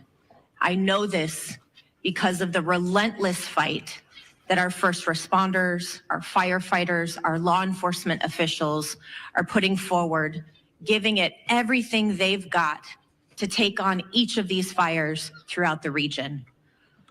That being said, this is testing even the strongest among us. Last night, I personally received an alert from Nixle that I too was under evacuation warning, and I was put in the shoes of tens of thousands of Angelenos who have been facing this from the moment the fires broke out. No one should have to choose which priceless memento they're going to take with them or leave behind in order to stay safe, for their families to Only stay way safe, to avoid that, for their communities to be don't safe. live in a forested area. I've heard from so many community members about the pricelessness of the community centers, the faith centers. I know that in the Palisades alone, there are more than 20,000 Jewish community members. And I was contacted by the Jewish Federation, and that chief has got like one cranky face. She reminds me of, if you've ever watched Wentworth, she reminds me of the governor. Palisades Fire and so much more. These are not just structures. These are places where people have made lasting memories, memories they will hold on to. But as they look at their community now, their hearts break, and we are in mourning with them. This is a time of grief, and that is why it is tremendous that our governor and our president and all of the leaders behind me and all of the leaders out throughout Los Angeles are standing strong for all of our Angelenos who are suffering great heartache. The Pacific Palisades has suffered immense loss, and my heart goes out to all of the residents who are continuing to try to understand what is left of their homes. In the Topanga Canyon, I've been speaking with residents throughout the night, and I know that One Topanga and TSEP have been in constant communication with those on the ground, and we are in communication with them to ensure that we are supporting Topangans on the ground. I know there's this morning a fire active behind the lumber yard, and the chief has personally deployed resources to ensure that we are actively fighting the fires in Topanga. Topanga Canyon is a treasure, and we are fighting to protect it. Sunset Mesa, when you look at what is left, is heartbreaking. The community members of Malibu and Santa Monica, which last night declared a curfew because of the tragedy that they're experiencing on top of the fire, people trying to take advantage of this crisis. It's absolutely unacceptable, and we will all stand together to keep each and every neighborhood safe. The Hollywood Hills, my heart broke with you last night. I am grateful for the swift work and aerial assault that took place in order to protect our Hollywood Hills quickly. When you saw a home go up in flames in Studio City, you wondered if that was going to be the next outburst. The residents of Studio City, we stand with you. And in Sylmar, we have at least achieved some containment of the Hearst fire, but we have a long way to go, and we are watching and standing with you. This is a moment where we will share detailed updates, but we will not forget that behind each of these updates is a person who deserves our support. With that, gas shutoffs continue to affect more than 15,000 people in Malibu from Brentwood Country Club to Pepperdine. A boil water advisory remains in effect for the Sunset Mesa community from Topanga Beach and Coastline Drive to the south on Shore Heights Drive on the north, and Topanga Canyon to Carbon Canyon Road in Malibu, including communities of Big Rock and Carbon Mesa. Metro fares remain suspended today thanks to the leadership of Metro Board Chair Hahn and our CEO Stephanie Wiggins. If you have essential travel today, please do so safely away from the areas of the evacuation orders. If you do not have essential travel, please remain indoors. For the latest updates and service impacts, you can go to alerts.metro.net. LA County Assessor Jeffrey Prang has shared property tax installment deferral applications, misfortune, calamity, damage reassessment applications, and disaster relief FAQ for property owners affected by the fires at assessor.lacounty.gov. All LAUSD schools and Santa Monica Malibu Unified School District schools in the 3rd District are closed. With that, mental health supports are available through the county's Department of Mental Health. You can call 800-854-7771. Please use this resource. We know you are experiencing traumatic pain, and we want to do our best to help start healing. Thank you for the outpouring of support from across the county and across the country. Emergency Network LA is coordinating volunteers and support through enla.org. Our county is doing everything possible to respond to these fires until they are contained. And as Chair Barger referenced, today is a day of mourning. And in the words of former President Carter, our faith calls us to do all that we can, wherever we can, with all we can. And in this spirit, indeed in this moment calls us to do the same. Thank you. Next, I'd like to welcome LA County Fire Chief Anthony Maroney. Okay, Anthony. So good morning. Thank you, Supervisor Horvath. I will be providing an Eaton Fire update in addition to a Region 1 update. The Eaton Fire remains estimated to be 10,600 acres, and growth has been significantly stopped. And we have 0% containment. We have over 879 firefighting personnel assigned, and mutual aid resources continue to arrive to assist with this firefight. From this point forward, incident fatality information and reporting will be the responsibility of the Los Angeles County Sheriff's Department. We have several reported injuries and over 1,000 structures damaged, and destroyed. The cause of the fire remains unknown, and it continues to be under active investigation. As I stated yesterday, as soon as a cause is determined, we will advise the media. The Lydia fire that started yesterday in Acton has been 40% contained and forward progress has been stopped. It is limited to 348 acres. The number of resources assigned to this fire siege event has increased significantly, and we have a much better posture than we did on Tuesday and Wednesday.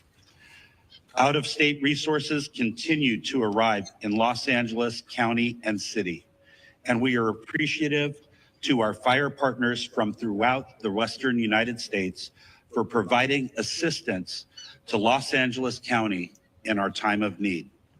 Regarding the current red flag warning, the National Weather Service predicts the warning will remain in effect for Los Angeles County and the majority of Ventura County through Friday.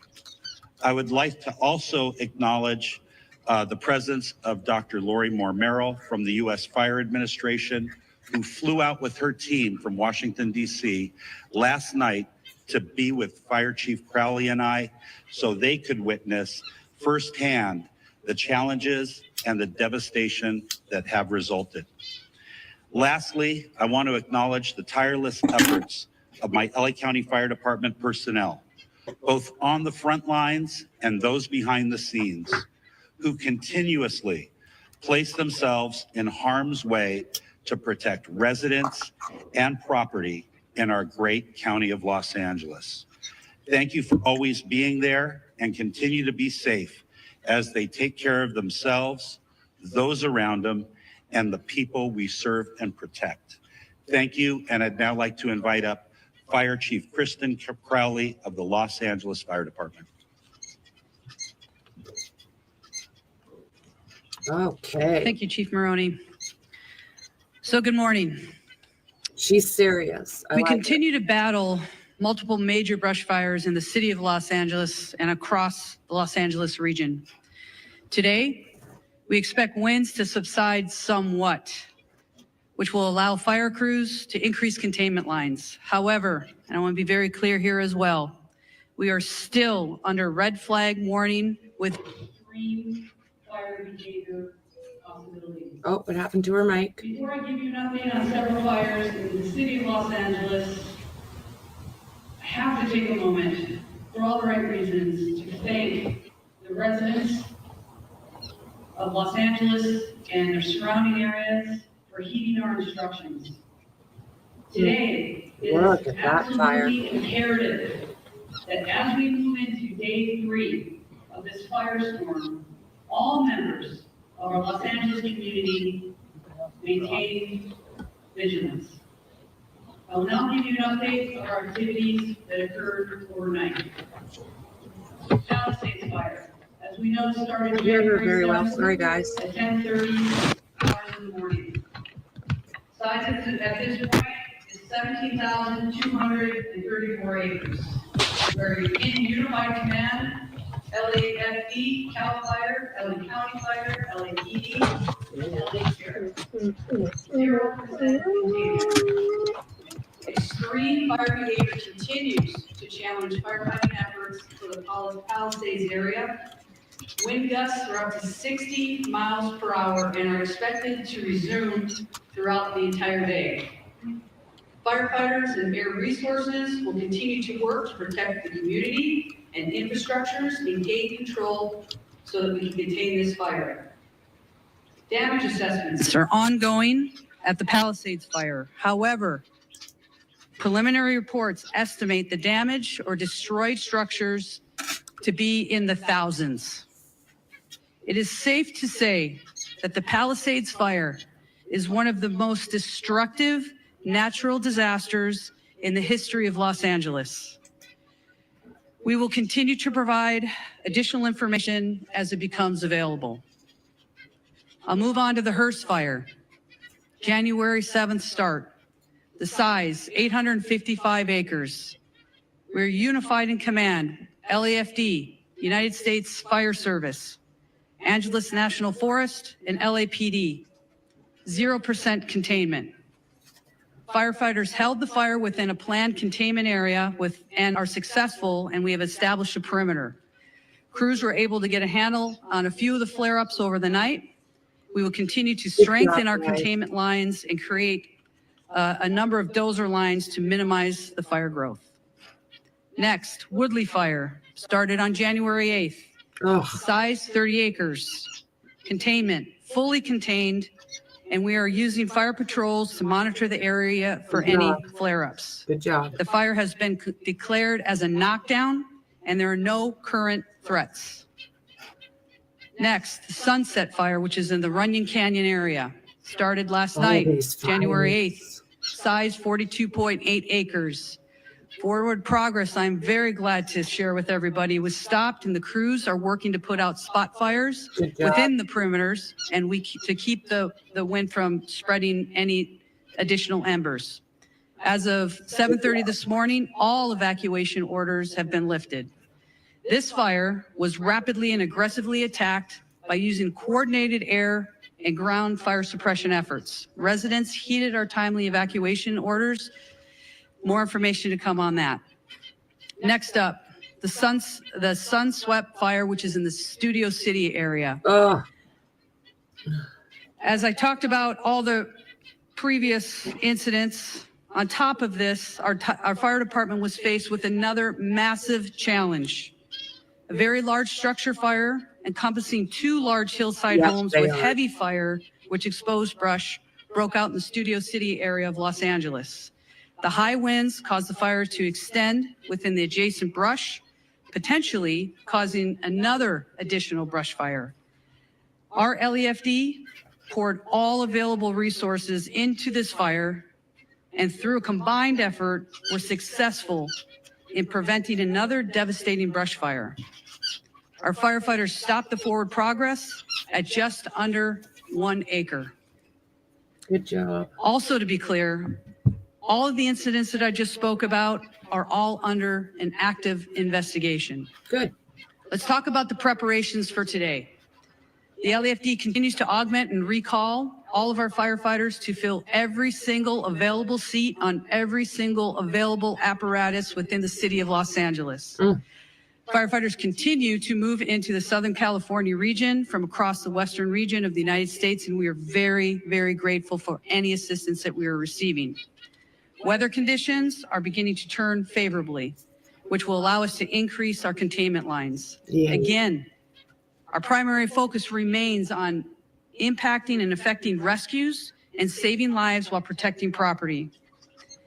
The multiple incidents across the city and the region continue to tax our firefighters. However, rest assured that every single firefighter, first responder, law enforcement officer across the region remains 100% committed to protecting our communities. Here's your call to action.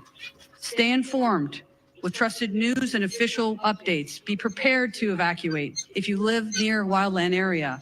Follow all evacuation warnings and orders without delay. We also ask the public to stay off the roadways and away from any impacted areas, which we want to make sure there's zero room for any other issues when it comes to delays for our firefighters, first responders to get to where we need to go. I want to take just a moment to thank every single Los Angeles resident who's been impacted by this for staying vigilant, supporting our first responders, and helping your neighbors. Thank you to Mayor Bass, our city leadership, everybody that is here. As you can see, we stand with every single community member, business, anybody that's been negatively impacted by all of these incidents. We stand with you. We're going to remain strong with you as well. And I tell you, we're throwing everything at this that we possibly can, and we're going to move through this and continue to support one another. With that, I will go ahead and introduce our next speaker, which is Sheriff Luna. Sir? Yipes, Dandy, yipes. Good morning, Robert Luna, Sheriff of Los Angeles County.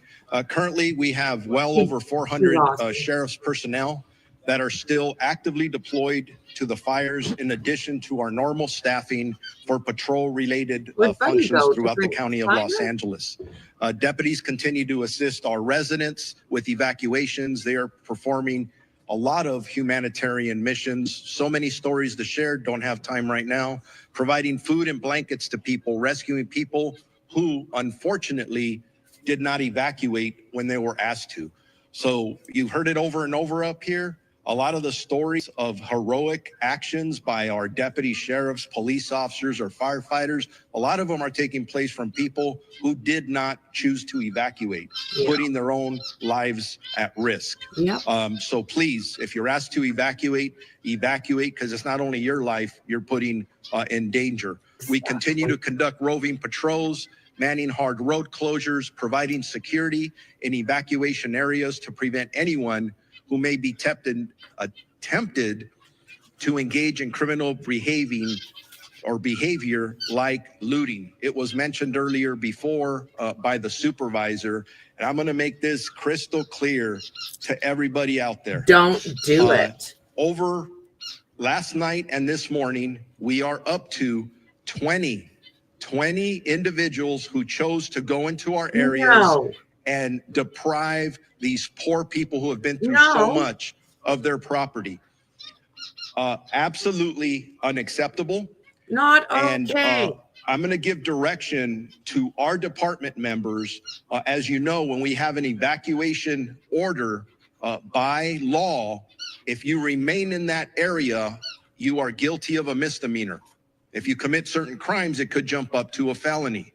I'm going to be asking our employees to start enforcing that. That is very different than a curfew. Why? Because it's 24/7. I don't have to wait for the sun to go down or the sun to come up.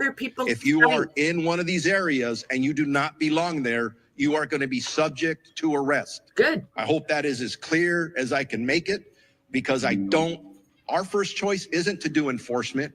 It's not to make arrests. It's to help people. Exactly. But if people choose to commit crimes, they're going to be held accountable. Good. And the DA who is standing next to me will clarify even that a little bit further. Good. This continues to be a fluid and evolving crisis, and the numbers that we release throughout this incident are going to fluctuate. So anything we say is subject to change. We're getting information from our boots on the ground. It's very chaotic out there because it's still so fluid.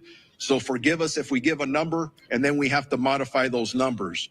I talked about the 20 arrests that have been made so far. Unfortunately, I do expect that to go up.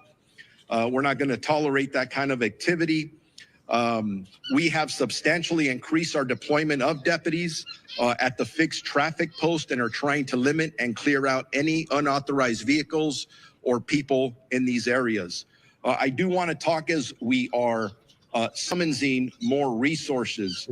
I have been in contact with the chief of the Office of Emergency Services for the state of California. Obviously, that's done at the direction of Governor Newsom.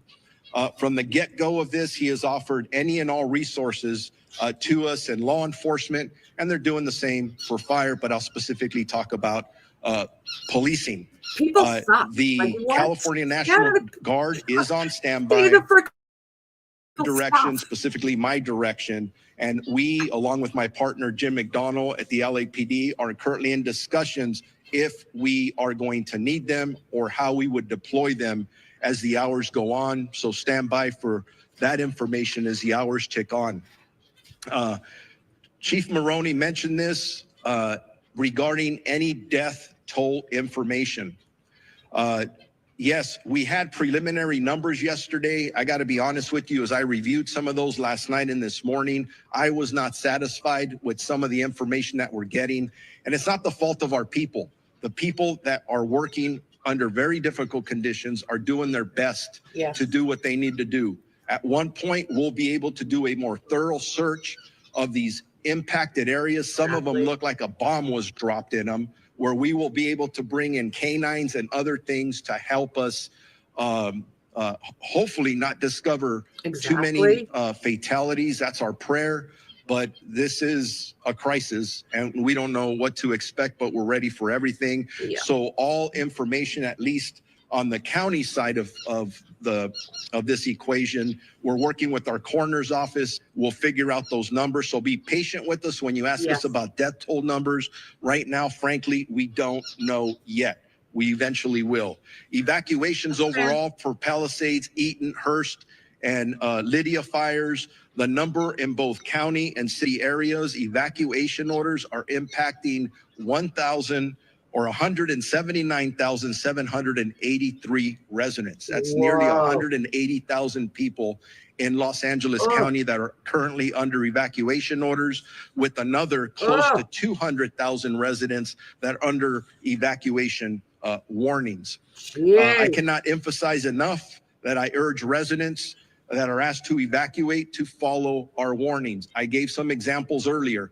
I'm going out through my staff. Hey, give me some stories where our deputies are just constantly putting their life on the line. And in every example I'm given is as a result of somebody who chose not to evacuate. I don't want to tell those stories anymore. I don't want to give stories of our first responders being injured, specifically our communities being injured. Please, if you're told to evacuate, evacuate. Two of our sheriff's substations are out of power, running on generators. That's both our Altadena and Crescentia Valley stations. They're right in the thick of things. They're engaged in all of the work that I've described. The issues of mutual aid. Will consistently evaluate and reevaluate the needs for more law enforcement personnel. But I can tell you, I'm getting calls from all over this region, from other sheriffs and police chiefs. Everybody wants to help. And that's awesome. That's part of our profession. Very proud to be part of it. The last thing I'll say is, for any specific information regarding evacuation orders or warnings or any road closures, and there's a lot of them, please go to lacounty.gov/emergency. Thank you very much. And with that, I am going to introduce the Chief of the Los Angeles Police Department, Jim McDonald. The Chief's chief. Morning, and I'll start off with a sincere thank you to all who have cooperated and supported the first responders and others who've been out there doing the best they can to make this as manageable as it can be. We're still on full tactical alert at the LAPD in support of our fire partners to be able to accomplish their mission. We're assisting with safety as well as the evacuation sites. You heard the sheriff quote the numbers of people who are out there using those. And again, we want to provide every level of safety we can for those involved in that effort. We've been joined by our Port Police and Los Angeles World Airport Police partners as part of the city family in doing the jobs that we're doing as we move forward today. But I want to thank our team. Many of our team and many of the people who are here behind me have left their families in fire areas to come to work to be able to help others. We've had a large number of people who have been evacuated, a large number of people in this group here who either family or friends have lost their own homes and lost everything they own and are dealing with taking care of young families at the same time while they're trying to balance the needs of work with the needs and responsibilities of family. We truly are all in this together, and we have to look at it that way as we move forward. The advice I would give is consistent with what you've heard. The air is not healthy for people who are challenged from a respiratory standpoint. So if you don't have to come into an area that's so impacted, please don't. Traffic, we're trying to maintain ingress and egress to our emergency areas for first responders in particular. We had, as you heard, people coming in still from other states to be able to help in the fire suppression effort, and we need them to be able to get in and be able to do what they need to do as easily as possible. The evacuations, they will probably still continue as the winds pick up. So we want to be able to do that as effectively as we can. Again, I said thank you for the cooperation, but I ask for additional cooperation should the need arise as we move forward. This is anything but predictable. We're thankful for the wind conditions we have now and the ability for our fire partners to try and make up for lost time, to be able to put containment around several of our burn areas and to be able to move forward on that. But again, I just want to say that you've heard from, and you'll hear in a minute from the DA, but from the sheriff about our crime suppression efforts. For those who want to take advantage of others, we're there. We're going to be there, and we're going to be working to hold you accountable for what you're doing in that regard. But as this runs its course, fatigue will certainly become a significant factor for those who are both directly involved in the operation, as well as members of our community. So again, we are very thankful for the people who are doing this on all of our behalf, but we need to stick together. We need to support each other. And this is a thing where morale is a big deal for both the community and all of our folks. So take care of each other out there, and let's do the best we can. Thank you. Now, I mentioned our DA Hockman. It's now my pleasure to introduce the newly elected District Attorney of Los Angeles County, Nathan Hockman.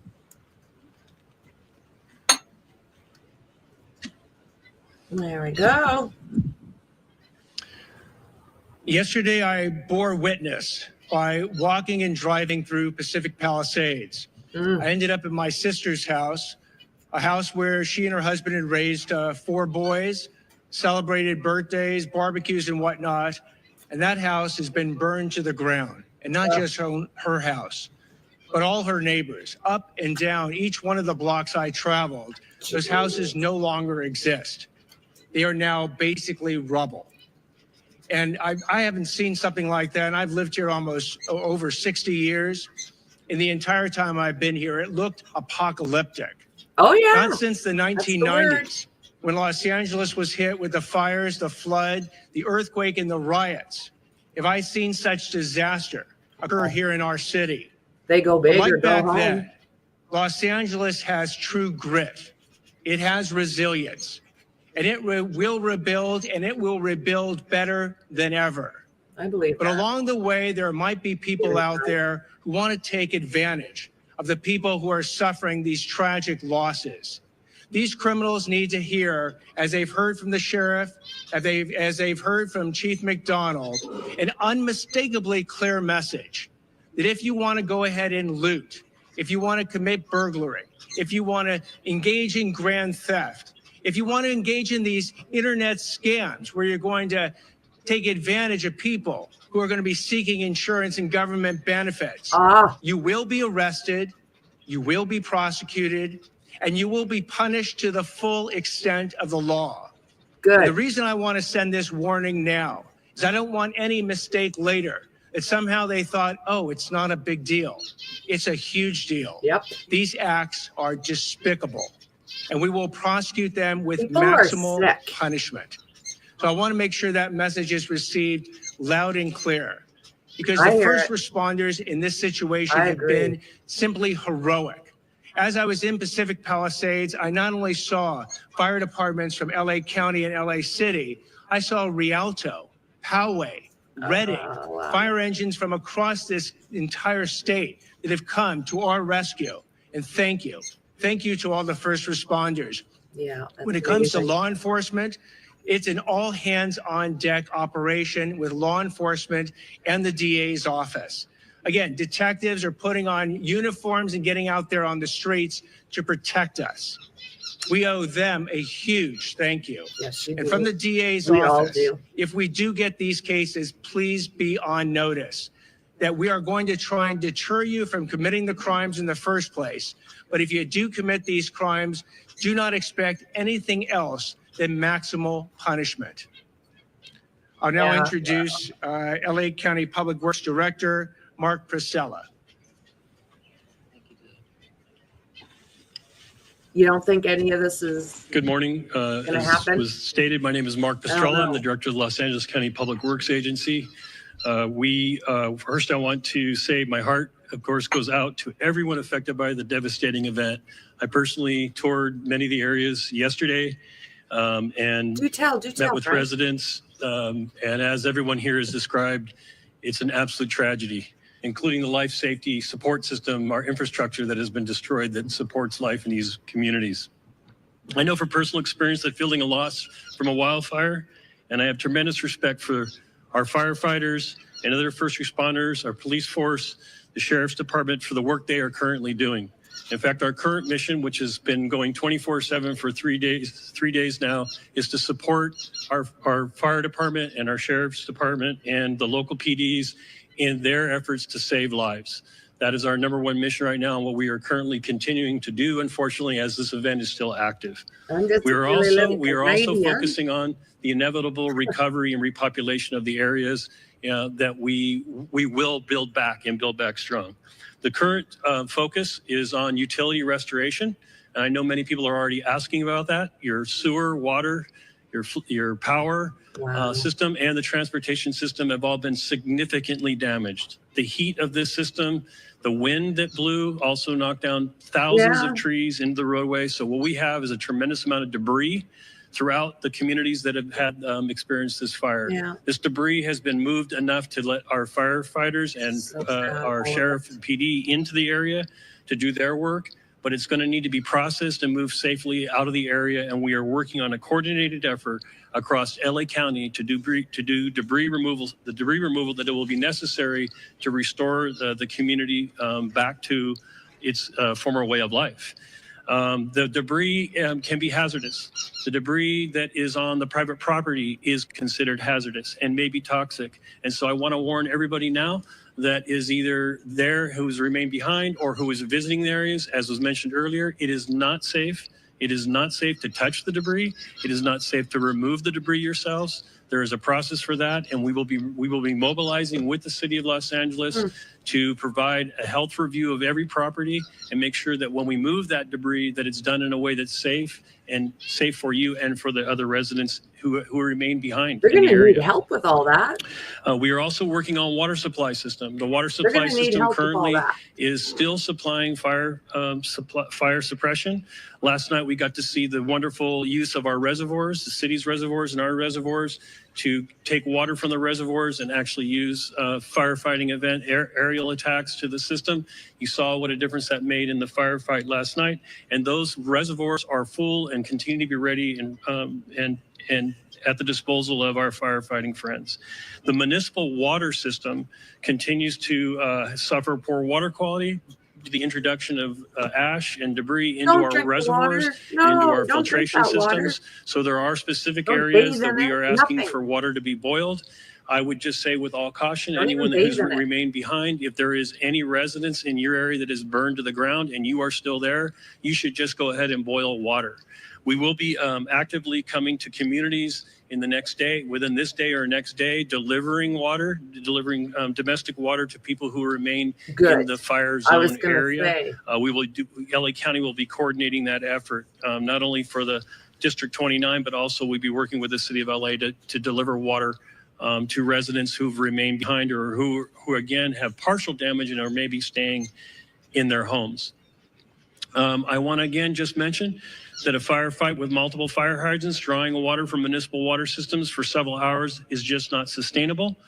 That's why the air support is so important. Our residents in the Sunset Mesa, Topanga Beach area, Coastline Drive on south, down on the south to Shore Heights Drive on the north, are up in the area. This is a partial damaged area or a threatened area. The Topanga Canyon Road, the Carbon Canyon Road Mesa as well is another area that's threatened.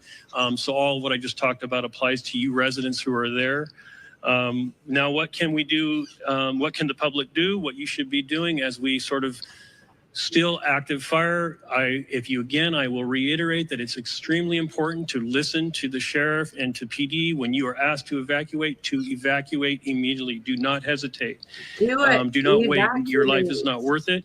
The systems that you're leaving behind, they are going to be impacted and they cannot be restarted easily. So I know a lot of people are talking about, starting up. If you're thinking about creating your own water and sewer and power system at your home, I want you to be very careful about that. That is not something that a licensed contractor should be doing or our utility folks.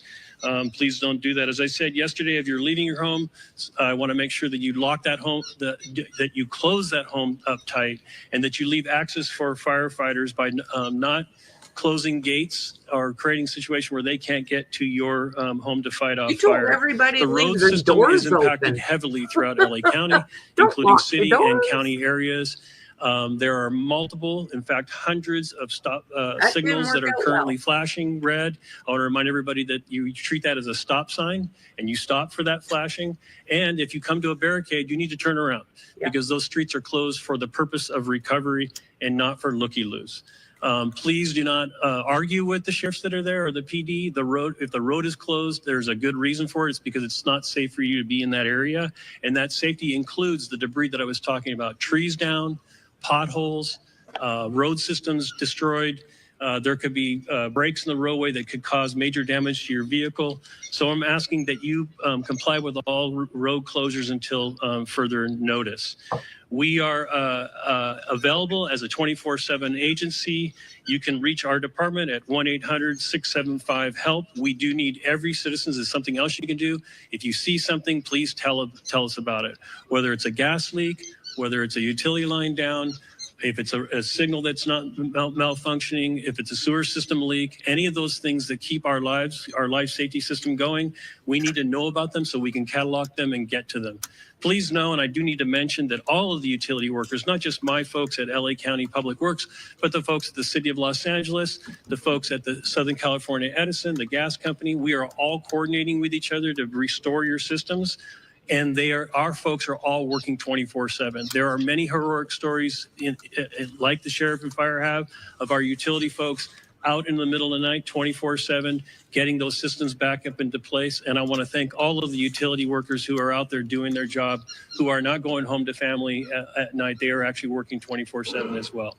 With that, I want to introduce the CEO and Chief Engineer of the Department of Water Power, Janice Quinones.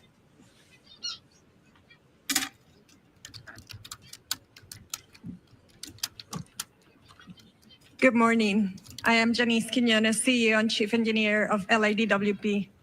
LADWP crews continue to work around the clock to restore power and support firefighting efforts. On the power front, we have restored about 200,000 customers so far since the windstorm started. And as of this morning, we have approximately 95,000 customers out. We have 118 crews, DWP crews, working around the clock to restore powers as fast and as safe as possible. We're expecting our mutual aid crews coming from PG&E to arrive today and support the restoration efforts. Our restoration times are ranging from 24 to 48 hours. We are prioritizing wires down, so if you see a wire down, please call 911 and we'll send crews immediately to make the area safe. However, if you live in the fire-impacted areas or near those areas, you might experience longer outages, mainly because either our equipment has been compromised due to the fire, we're not able to access it yet, or we're proactively shutting out the power for the safety of our firefighters and first responders.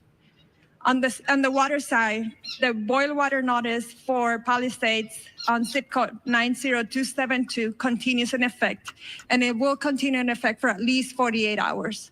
I have water quality engineers taking samples around the system to ensure that the water quality remains a priority for our consumers. We continue to support LAFD and CAL FIRE and water supply issues and firefighting response, including opening our water reservoirs, as mentioned by Mark yesterday. Hollywood Reservoir was a critical asset when we were fighting the Sunset Fire. So all our reservoirs are open, that are open air for air assets.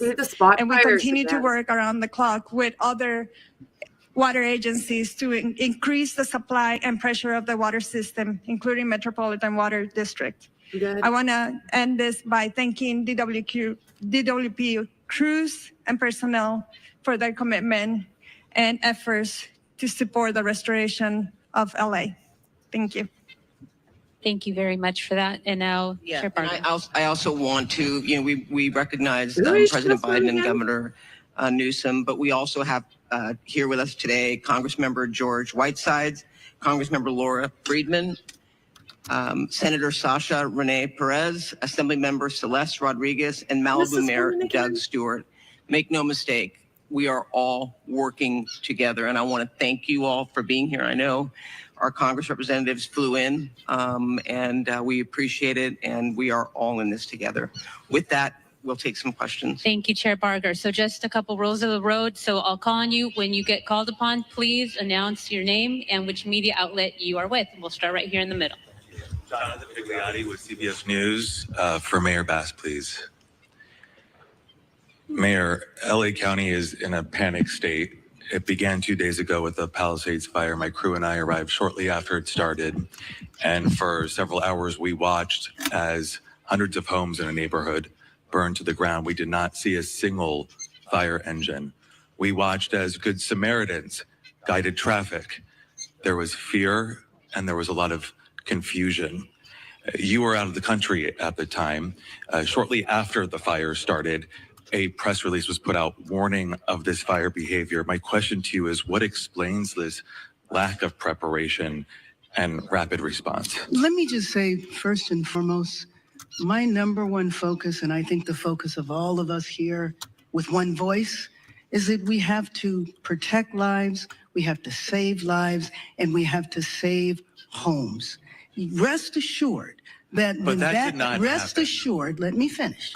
Rest assured, when that is done, when we are safe, when lives have been saved and homes have been saved, we will absolutely do an evaluation to look at what worked, what didn't work, and to correct or to hold accountable any body, department, individual, etc. But my focus right now is on the lives and on the homes. Do you think your leadership was effective while responding to this disaster? I just said what I believe is the most important thing for us to do right now, and that is going to continue to be my focus. Thank you. Thank you. Thank you. Let's go to the middle with the laptop. Before we go on, I want to introduce, because this is an important announcement we made, the U.S. Forest Service Fire Chief Robert Garcia has an announcement regarding a decision being made on the National Forest.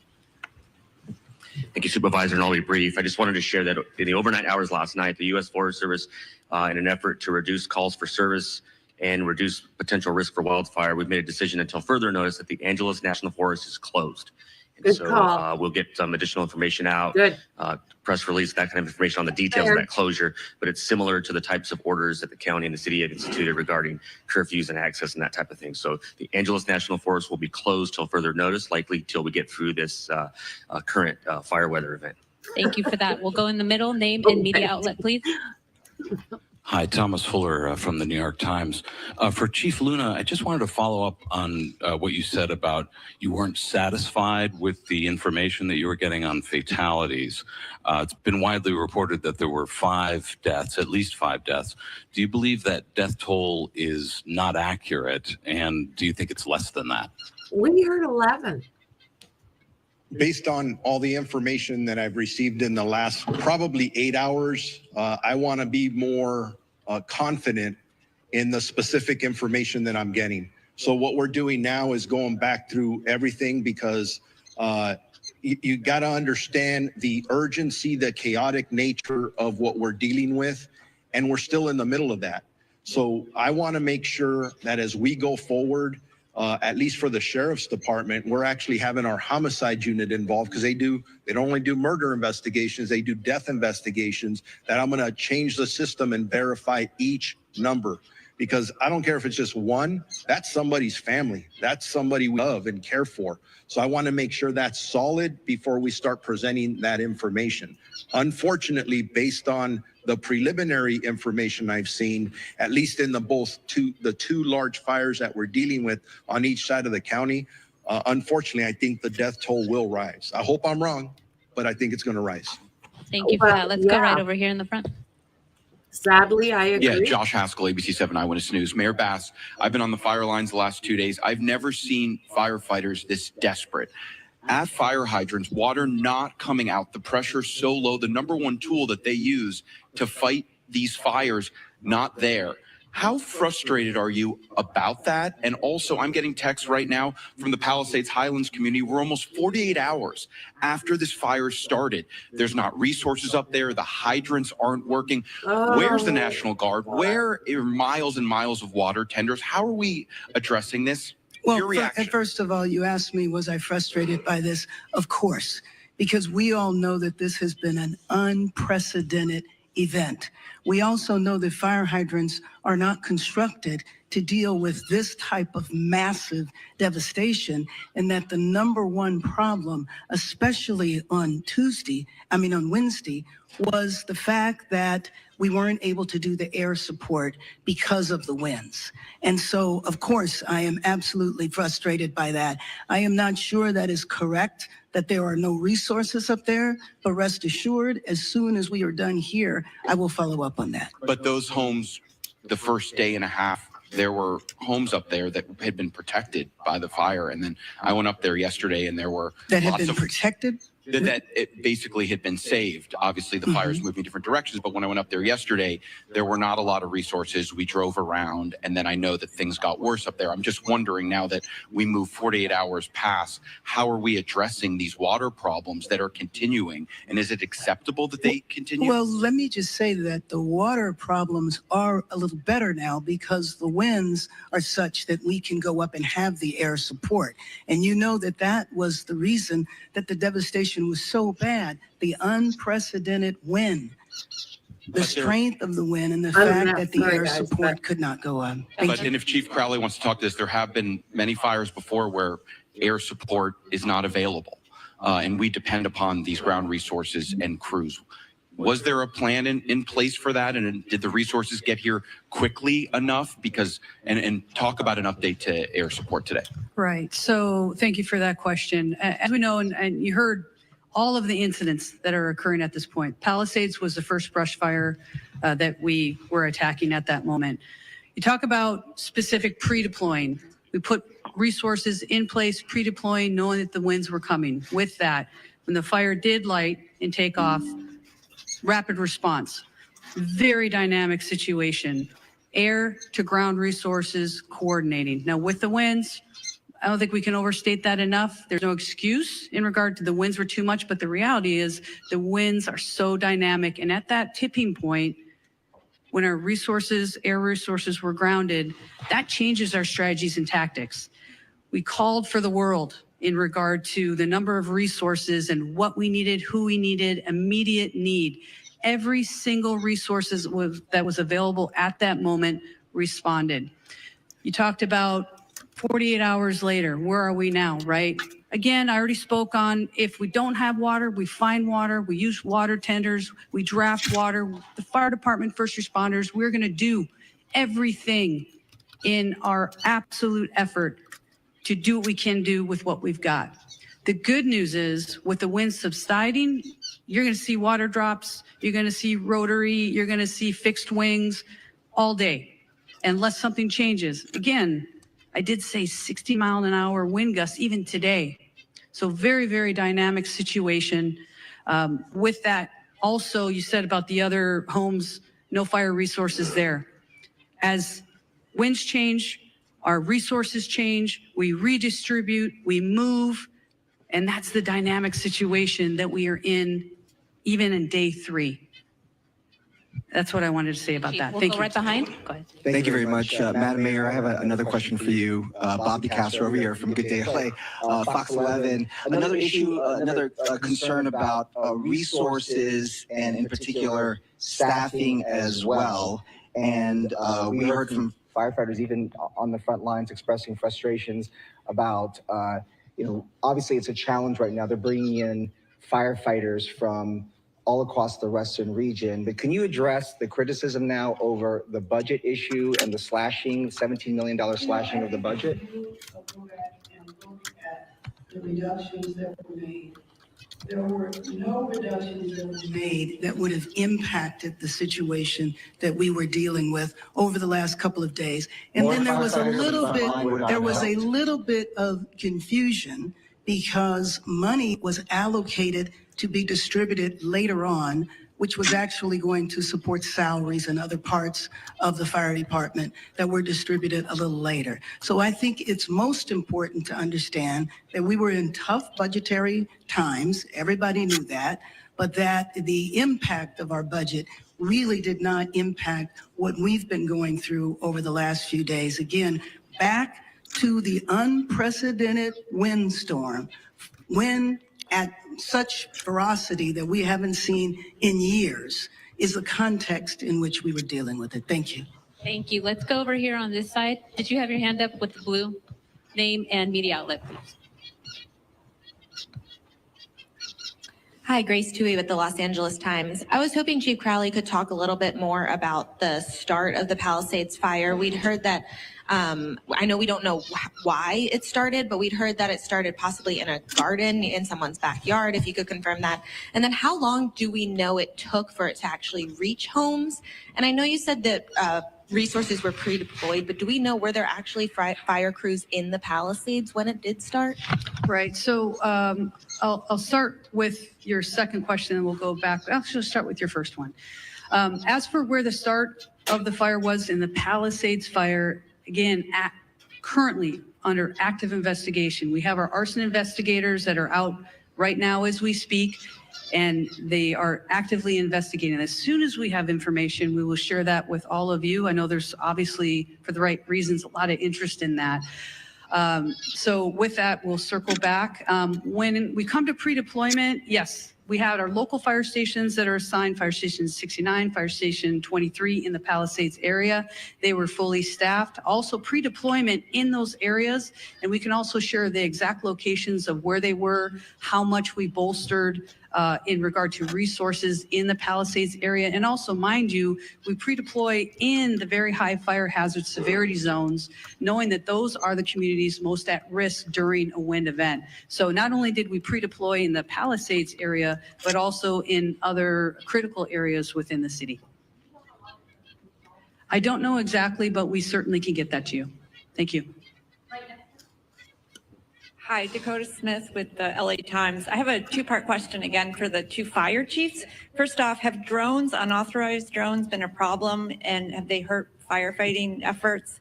Secondly, in terms of the LAFD hydrants, was there any scaling back of inspection of those hydrants in the last year and did that affect the firefighting effort to Chief Crowley? Sure. So as for your first question with the drones, I don't have any information on that. So I can't share anything with you on that.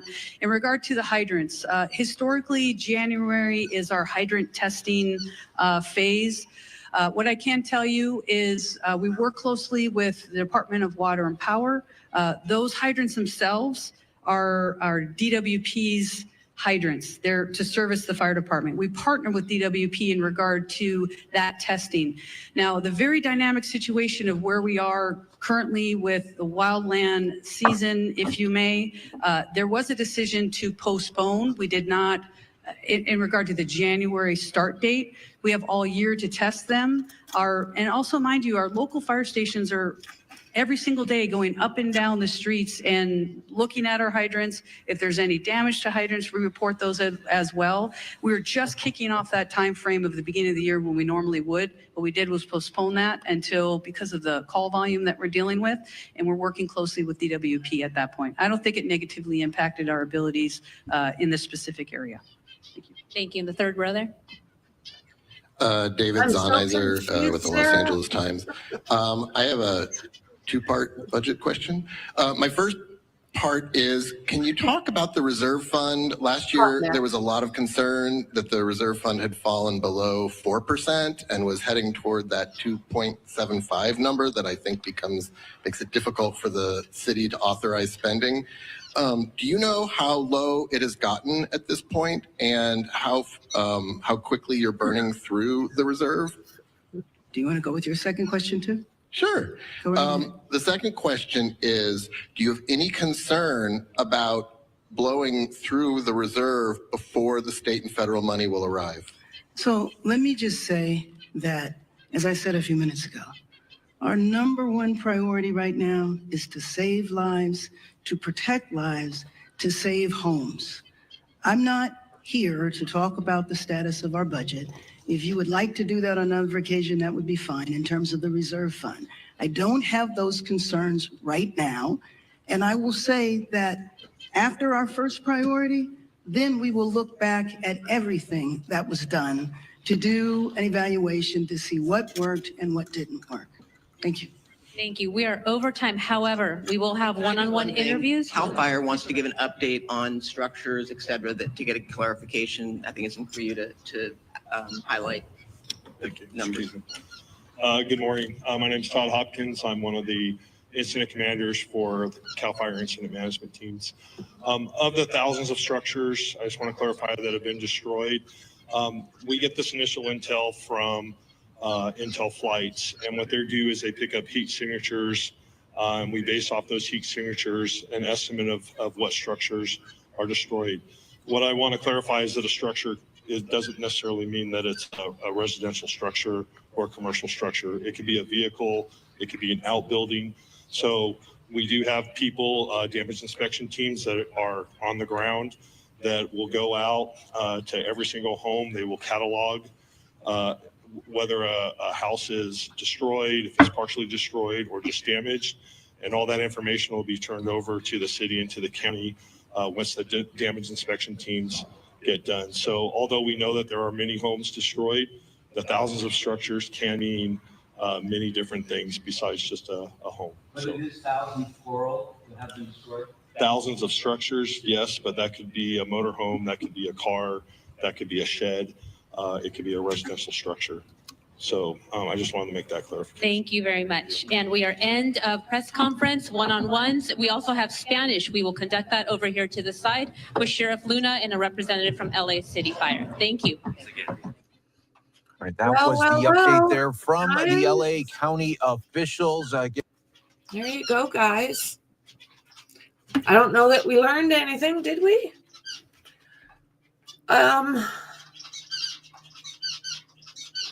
Let's just hope that the wind stays down. Pray for rain. It's not in the forecast, but have everyone evacuate when they're supposed to. Don't loot. Like what? Don't go out and steal people's shite. You little shites. Like what?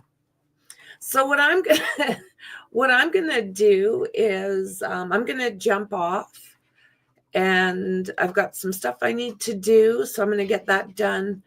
And in the meantime, I will be keeping my eye on this stuff. And if you guys see something, mods, and if you guys see something that you think I should jump on, it's like, holy crap. Do you mind just giving me a call on Discord? And that way I get to it right away. And I don't know. Let's pray for no wind. And I guess that's the best we can do. People, leave your house. Just leave your house. Okay, guys, thanks for being here. We were here for a couple hours this morning, right? We just sat here for 4 hours together, and yesterday we did 9. So it's really, really, it's harsh, guys. It's harsh. So I'll see you guys at the crime den very soon.